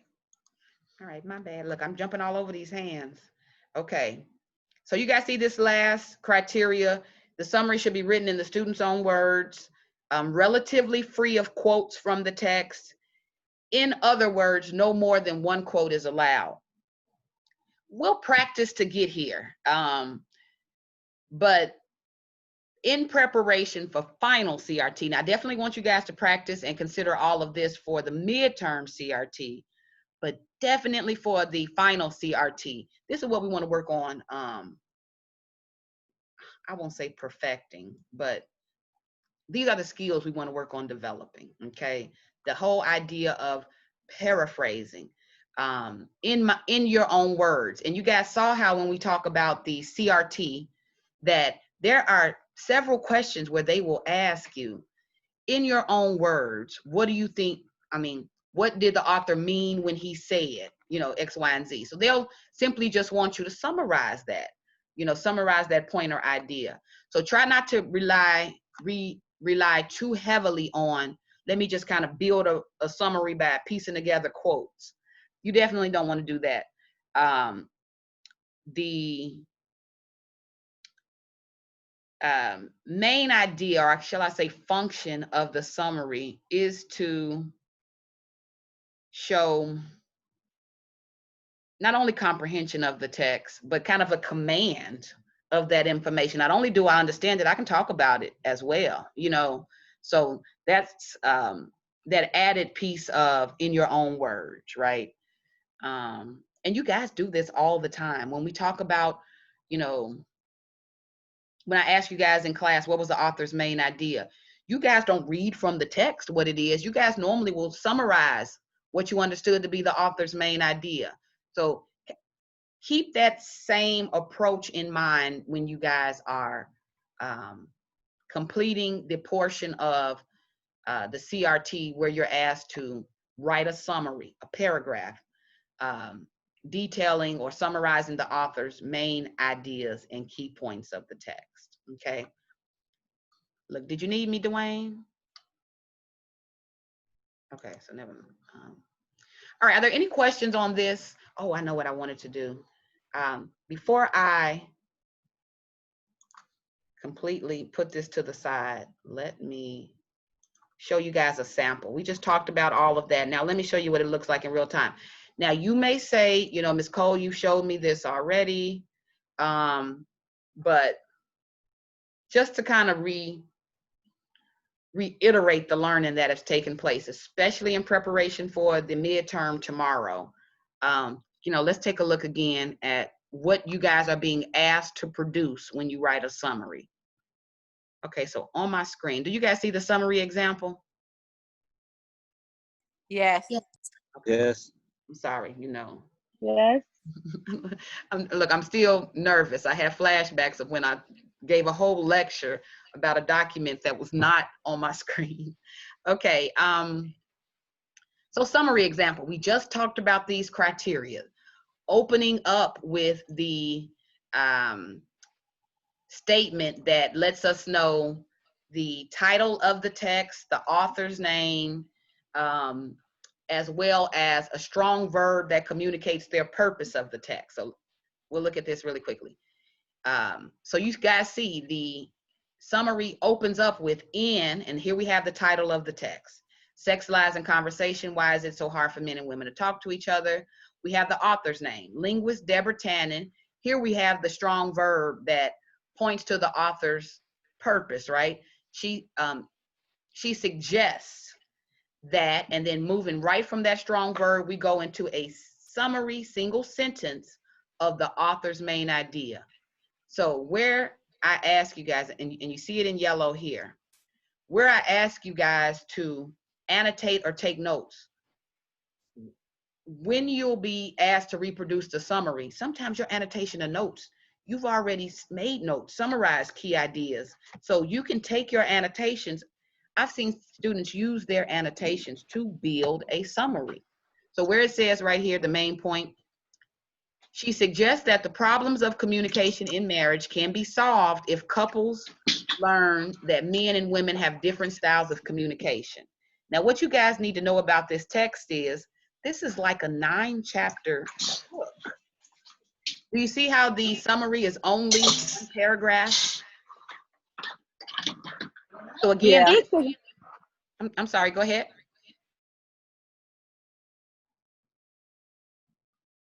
So here you guys see how this speaks to the whole idea that a summary should be brief. You shouldn't kind of be going into, the weeds or, into every idea that was presented or every example that was laid out. Only in how did all of that work to support or highlight the main idea. So we see the main idea here in yellow. Another criteria that we just talked about in preparing for writing the summary is there should be a commitment to remain objective. So to make sure you're not inserting yourself. So do you see how now that we've established the title and the author, now we use that author's last name in constantly referring to what they said in the text. We're not putting anything about what we think or our ideas. We're only looking at what was communicated in the text. So it goes into Tannen notes that research shows, and then here we have a key point in green, that women create intimacy and relationships through the looking at one another, sharing similar problems. And then she lays out the key point also about, males in relationships. So while there are chapters in this text that break this idea down, we don't need to go into that. We only need to go into that main point or key idea. So you guys see that here in green and in blue. I'm pointing again to how each sentence, which you guys don't have to use this repetition, but you see how they then go into, it says Tannen notes, Tannen reports, Tannen says, according to Tannen. Do we see that? Nowhere in this summary is there I, is there you, and when I say that, I'm meaning use of those pronouns. So no I, no you, no we, no us. It's only dealing with the author's ideas in the text, okay? I noticed when you guys wrote your essays as well, when you guys were speaking about motivation, you would mention the author or the article that you were referring to. And I would see students would say, here Malcolm discusses, or here, who was another author? Here, Jason talks about. There is a informality in using first names. So keep in mind that we are, with this being an academic setting classroom, we want to use formal use of it. So you don't want to say the author's first name. You don't want to say Malcolm says, unless we know him on a personal basis, right? You don't want to say, Jason says. You would want to say Oda says, X reports to. That is also tied into citing your source. Do you see here where we have and we're going to really dive next week into citations, right? How we use textual evidence and making sure we cite our source. Summary is the first practice in that, okay? But you guys see here, if you see my cursor, there's a parenthetical citation at the end of this summary that connects back to the author, and it's all linked to their last name.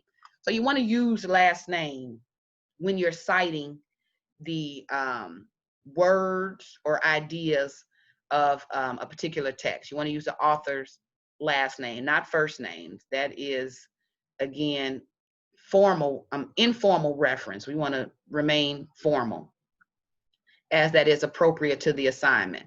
All right, so another thing that we talked about on the criteria sheet was remaining objective, it's brief, and of course, pointing everything back to the author's main points. Here is the overall main idea. Here are key points made in the text. We see it color-coded, and again, we see that it is brief in a single paragraph format. You guys also see here that every paragraph, even for a summary, it's indented. Do we see this space here before they started writing? Be mindful of that. When you're asked to write a paragraph or an essay, your paragraphs are always indented. They're normally not indented when you write a letter. There's normally what we have, the block paragraphs. But anytime you're writing an essay, a paper, a paragraph, we always indent. So you always go in, and that's whether you're writing a summary or an essay, okay? And that kind of goes back to the revision. We'll talk a little bit more about that. But some students fail to indent altogether. It is appropriate when writing a paragraph. We always indent before we start, with that opening line.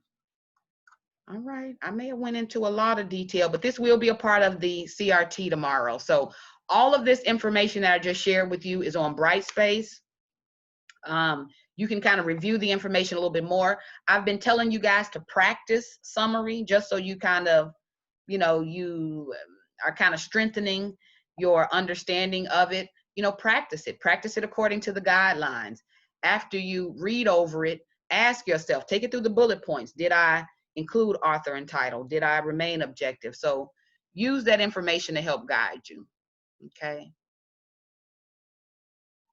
All right, and lastly, I know I talked about the reading, and I do want to get to that, and we will have time for that. Let me quickly show you guys where to find the midterm tomorrow. And we talked about this briefly on Monday, but of course, I'm going back to it in case I missed anybody, so hold on. The catch with this CRT, midterm and final CRT, they will be online. So they will be on Brightspace. Since this is a midterm assessment, you can find the actual quiz under assessment. So let me share my screen. But I'm taking you guys to a page where the actual quiz is there. Even though I've assigned the quiz already on Brightspace, you guys cannot see it until it is open on Wednesday. So there is no previews for quizzes, you guys know that. So I'm gonna show you what it will look like when you go into this tomorrow. Let me pull this up.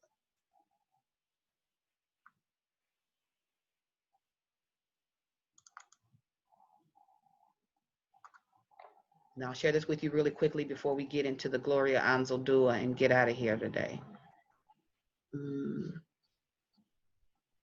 All right, so let me share my screen. So did you guys have any questions about the summary while I'm pulling this up? I didn't want to lay all that on you and then leave you with your thoughts. Did we have any questions about summary? Did that explanation at least give you guys a clearer idea of the expectation? Yes. Yes. I got a question. Yes, sir. Okay, like you said, at the last paragraph in there, according to Tannen, and that I guess was a quotation. It does not have to be in quotations, and you just address the original speaker like that in parentheses. That's a good question. Hold on. Let me stop share really quickly. Let me go back to it so I can see it.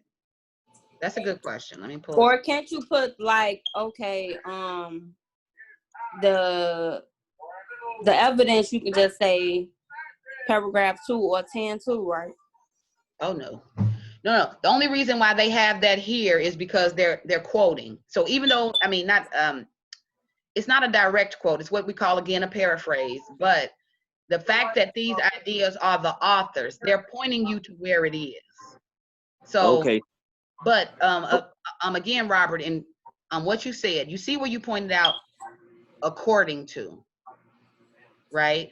So this is the citation necessary so that your reader knows that this information here that follows it in purple, that isn't your idea, right? That isn't something that you've added. You always want to reference your source. So you can say according to, and even though there are no quotation marks around this, the fact that they say according to Tannen, that lets us know this is a paraphrase statement. So they took this based on something Tannen said, and they put the information in their own words. But it's important to know that just because you put it in your own words, it didn't all of a sudden make it yours. So you still would want to support or cite your source here. And this is a really important question too, Robert, in that it opens up ideas surrounding plagiarism. Now, even though this is just a summary, well, I won't say just a summary, but even though this is a summary exercise, I've seen this also in the papers. So a student may, whether they quote using quotation marks, and we're going to really dive into this next week, you guys, but just a introduction to it. There's two ways to quote or refer to author's information in your writing. You can either give direct quotations, and that means you took it as it is stated in the text and you are referencing it. That's normally characterized with the quotation marks, right? But even if you don't quote word for word and you take that information and you summarize it, put it in your own words, that is still that author's idea. It is not your idea. You need to give some mention to where that came from, whether you do the parenthetical citation, that's what I'm pointing to right here in parentheses, whether you do this or you do this, which is called an in-text citation, you still need to cite where that idea or thought came from. So that's what you're seeing here in purple. It could have been a quote. They could have used a quote. When we talk about summary, even the guidelines stated, try not to use more than one, but you can use one. It's perfectly okay. I tell students, if you're going to quote anything, quote the author's main idea. You know, if you're afraid that in paraphrasing that you're changing the meaning, then definitely use it verbatim as you understood the author's main idea to be. But a bigger part of that question is citation, citing your source. So if this sentence would have began with, teaching men and women each other's conversational styles can help, you know, etc. Without this parenthetical citation, a student can get away with plagiarizing someone else's ideas. And they will think that just because I took it and put it in my own words, then that makes it okay. But a huge part of writing is, you know, giving credit to your source. If that idea did not originate in your mind, if it is not your opinion, if it is some information you gathered while reading the text, you need to cite your source. You need to cite that text. And we're going to talk next week more about strategies to help do so. So I'm glad you noticed this. But again, whether you put it in your own words or use the quotation marks, you still want to make some reference to, just like we saw in every sentence, the author's, you know, name. Cite the source. Okay. Look, did I answer the question, Robert? Yes, you did. Okay. All right. So let me go back to what you guys will be doing tomorrow. Now, the midterm CRT is posted to Brightspace now. It's posted to our class. However, it's hidden to students until the time. So I have it set up to be open at 6 a.m. tomorrow morning. So as early as 6 a.m. tomorrow morning, students can start the quiz, you know, kind of get in on that. Now, from when you start, I'm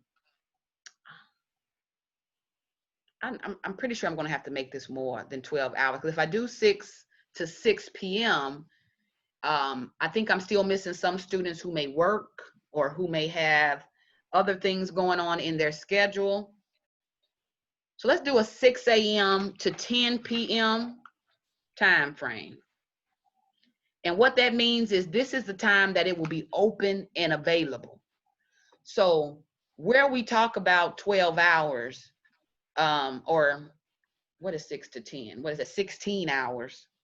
That is in theory. 16. Yeah, like that's in theory only. If you come here to take the quiz, let's say, and you begin at 8 p.m., you only have 2 hours. So you would want to use these 16 hours laid out to give yourself adequate time from start to finish to get through the test. You don't want to come in at 8 or 7 or however, you know, I'm not sure how long it will take students to complete this. I can tell you it doesn't take 12 hours, but just to give you, again, that adequate time, to allow yourself the adequate time, because not only are you doing the multiple choice and summary, there's also a essay portion. So I would say plan for 3 hours with the including of writing your summary and essay. So at least give yourself a minimum of 3 hours to complete this quiz. If you need more time, it's available, but at least kind of give yourself that basis of 3 hours. I'm going to add this to Brightspace. All right. What I want to show you, this is another class, but because that class is over, I can actually go into you guys seeing what you will see when you go in to complete the quiz, okay? It is time sensitive. Again, it will open tomorrow, 6 a.m.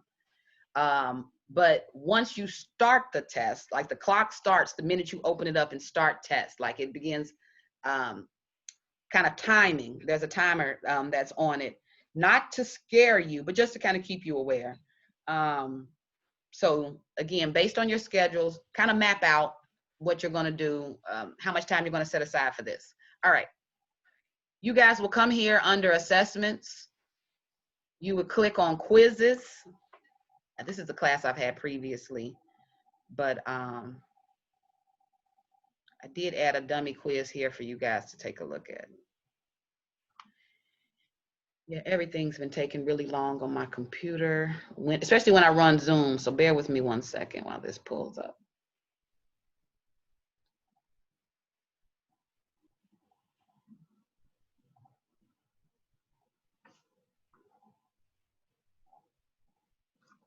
Look, I get that impatient where I want to click, click, click, click, click, and mess it all up. Let me wait.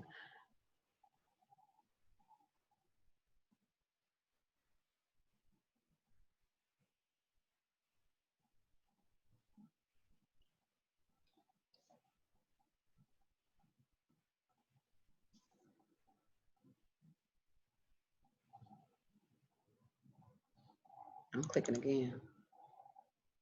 Okay. I must not have clicked it.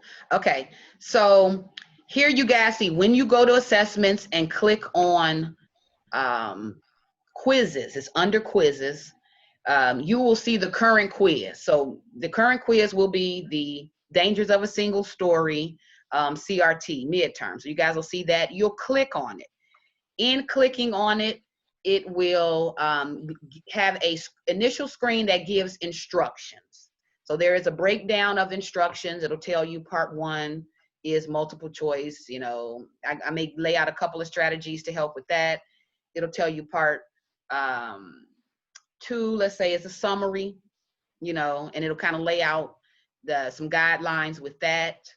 And then it'll leave the essay question as well. So it kind of breaks it up a little bit for you just to make it manageable. So the information will be there for you guys as soon as you click into the quiz. Once you get past the instructions, at the bottom, there'll be a box, and I'm just not clicking into this because I'm nervous about what am I showing you guys. Let me click into it and let me see.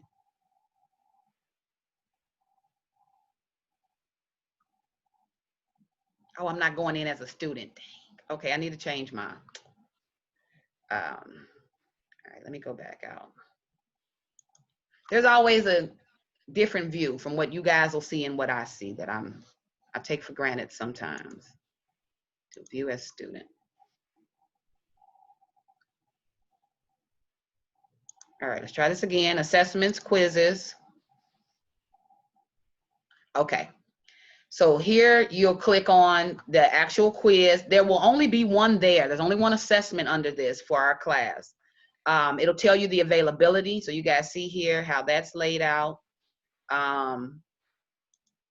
on this. So it lays out time allowed. So we'll talk about 12 hours. Current day, I told you guys it'll keep track of where you are. Yeah, and since this has been done already, it's not letting me go any deeper. But what you'll see underneath all of this information will be, again, the instructions that we talk about. And there will be a blue box at the end of this page that'll say Start Quiz. And that's what you will click on in order to start the process of taking the quiz, okay? Before you move on from each part, they'll ask you, before you submit your answers, you know, are you sure this is your final answer? Because once you submit, you cannot go back and make any changes. So try to be firm on your answers. You know, as soon as you hit it and you, you know, move past that particular part, you can't go back and change anything or make any revisions or things like that, okay? So somewhat helpful, but let me go back to our class again. You guys can't see anything there now, but just know tomorrow morning it will be open for you. Okay, so it'll be the assessment and quizzes. And of course it's gonna say nothing is here right now, but it is, wink, wink. What else? Any questions here? I want to No. talk to you after class. Miss Cole, do we have a class tomorrow or just a essay, just a quiz? It's just a quiz tomorrow. However, I will be here. So during our class time, which I know that may not help you if you're taking it at 6 or 7 in the morning, I'll still be here during class, especially for those of you who may need questions about your essays, any question about any exercises that you may currently be working on. I am available. So whether it's the class setting or you guys emailing me for clarification, I am available throughout the day on Wednesday, okay? Now the catch with that is, well, the cutoff is 10 p.m., so that's not too late. I'm a little bit sometimes harder to catch in the evening, and you know, especially since they've started baseball again. I won't even talk about that, you guys, but they started workout with my son with baseball. So that's kind of added itself to my schedule. But in any event, I do my best to get back to you guys as soon as possible. Those of you who email me know that I normally respond pretty quickly. So if you have any questions, any concerns, any hiccups, let me know ASAP. But I will be here, Julie. I'll be Zoom. I have the Zoom set up from 12 to 1:32 in case I am needed. So I will be here. Okay, Miss Cole. Any other Okay. questions? Quick question on submitting revisions to the essay. Mm-hmm. How would we get that? I mean, because I know the bright space will probably be blocked. And would that be a Google Docs venture or email? Well, it'll be still through Brightspace, and I'll set up another assignment. So just like you guys did your revision through Revised Essay 1 assignment, there'll be a, I'll put Revised Essay 1, you know, with 2 in parentheses. So there will be an assignment on Brightspace that you can go and upload the document. Now, you stated, Robert, that it may be closed, right? It's only closed when you are in the quiz. But as long as you haven't started the quiz, as long as you haven't really gone into that yet, you can still navigate through, you know, submitting assignments or doing things like that. The only time that you don't have that capability will be when you start or go into the quiz. But other than that, I am uploading a new assignment for you guys to submit your revisions. Okay, maybe that the not proofreading, but the look over.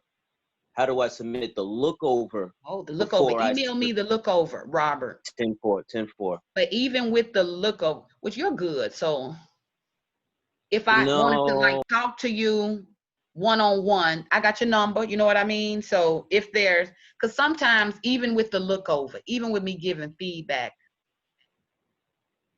just to make sure that you know, you're kind of understanding my individual feedback, I may ask you, you know what I mean? So we'll leave it open for that, but you can email me any drafts that you may want a look over or feedback. However, with this revised essay, if you have seen a tutor already, which I know some of you have, did you see a tutor with the last paper, Robert? I'm sorry. Okay, don't worry. If you did not, and I normally can go into your grades first, I can look at any tutor appointments that you had, any tutor visits, so I can see if you went to a tutor or not. If you have not visited a tutor, if you have not got a second set of eyes on that revised attempt, it's a mandatory portion before submission. So, oh, I see what you're saying. I'm crazy, Robert, because I would be the one who would be looking it over. Yep. We'll talk about it. Okay. And I see a couple of hands. Hold on really quickly. Let me stop my screen so I can get a better idea. Okay, Dwayne, did you have a question?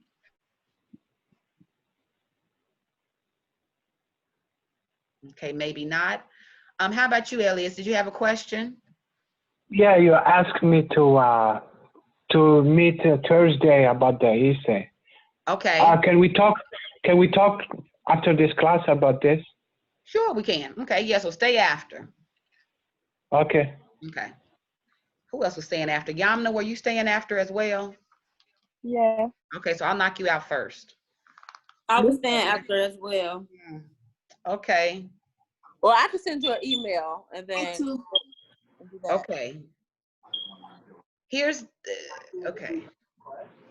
Go ahead and stay after everybody if you need me. I'll prioritize based on what I think may take the longest amount of time. So I'll try to get you guys out of here. That's fine. But keep in mind too, I have office hours that if you guys need me to.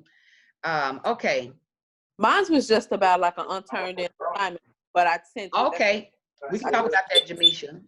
So don't worry. What else did I want to say? So let me ask this. Because last week we didn't do any journals, kind of really diving into the essay process and all of that. Today was really important to talk about the midterm expectations, so we didn't really get a chance to really talk about anything else that I had on my list.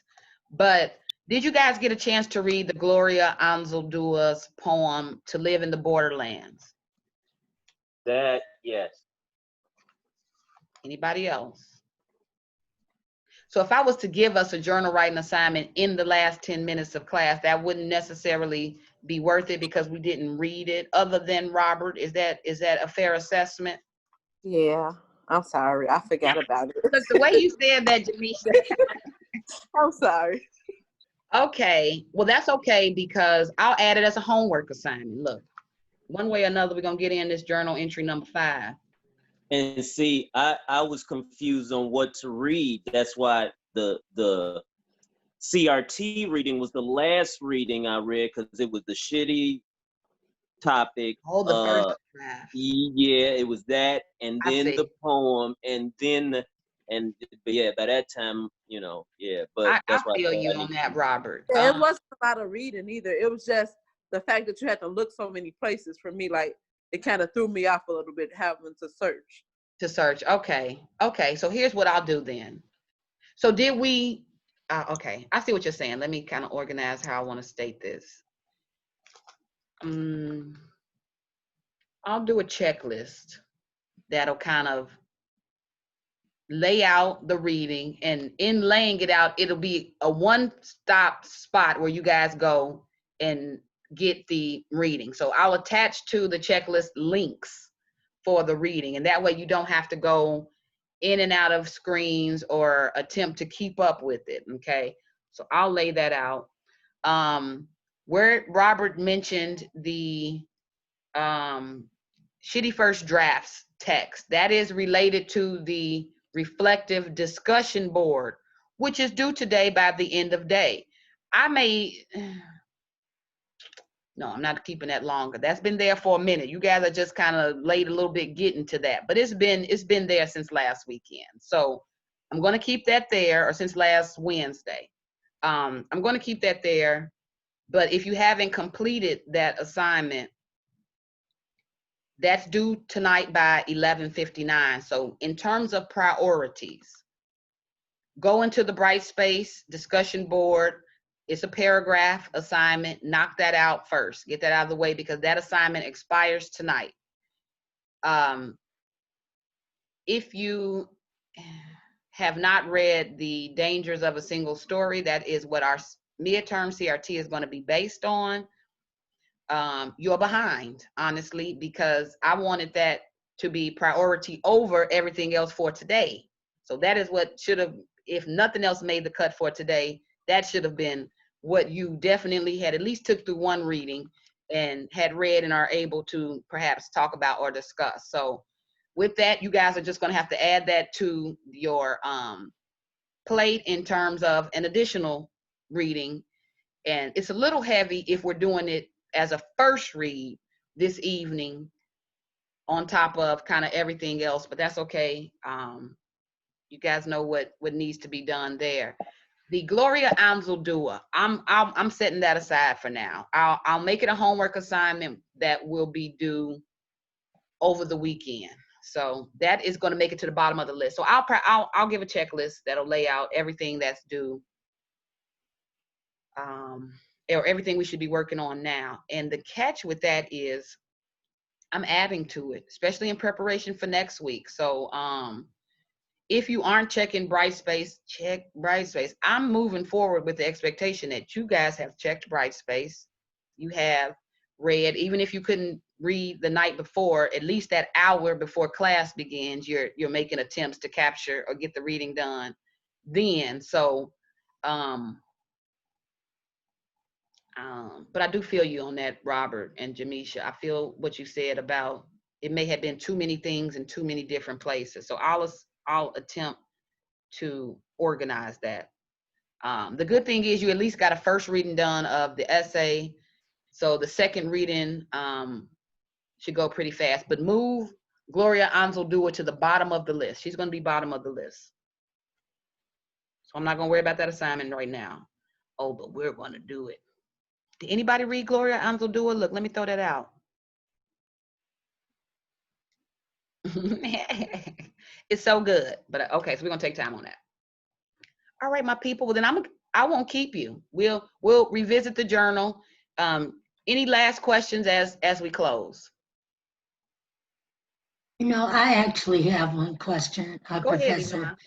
Yeah, I was wondering, once the students start their quiz, are they able to, do they have to go right through it then, or do they have opportunity to go in and out for that midterm? Yeah, you can't go in and out. That's a good question. Okay. Once you start the quiz, that's why I said make sure you guys are carving out time that you plan to sit down and complete that quiz. Try to carve out, if you can, at least 3 hours. So, because I think at a minimum, that's about good time to work through it all.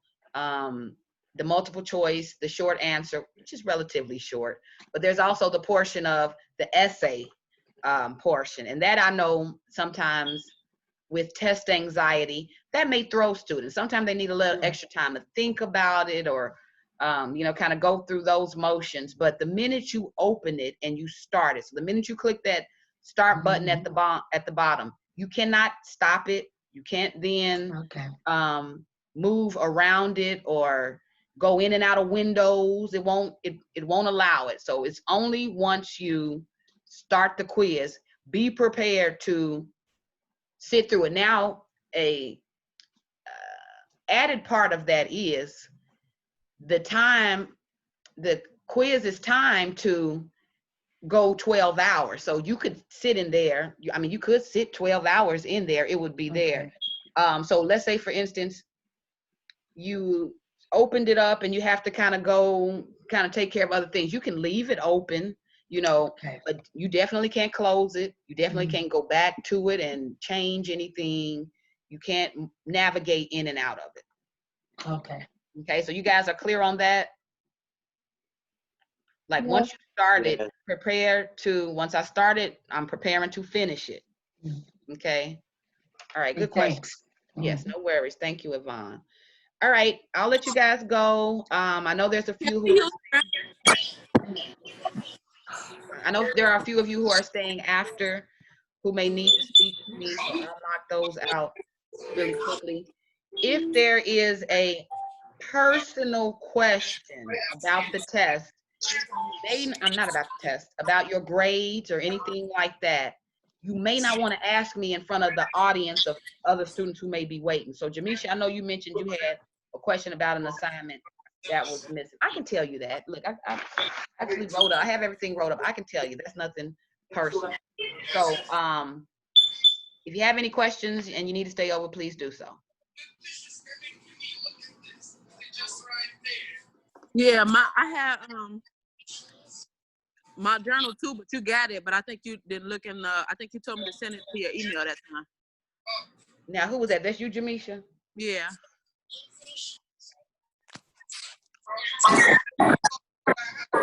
For your journals, I have 3. I don't have all.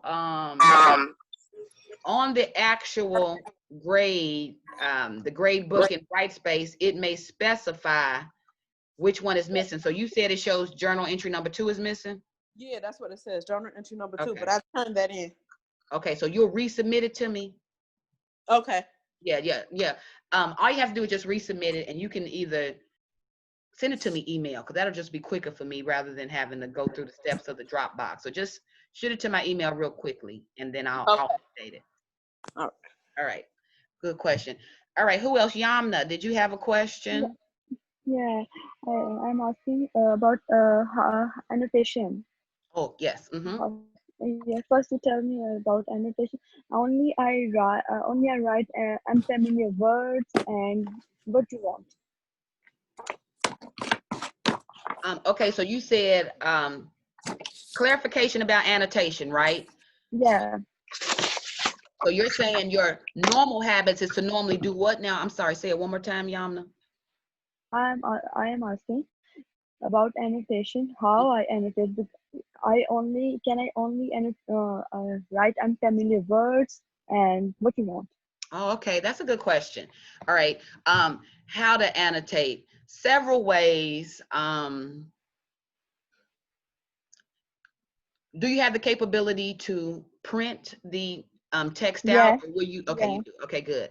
That's why I'm asking you. I'm print. This is good for I'm print.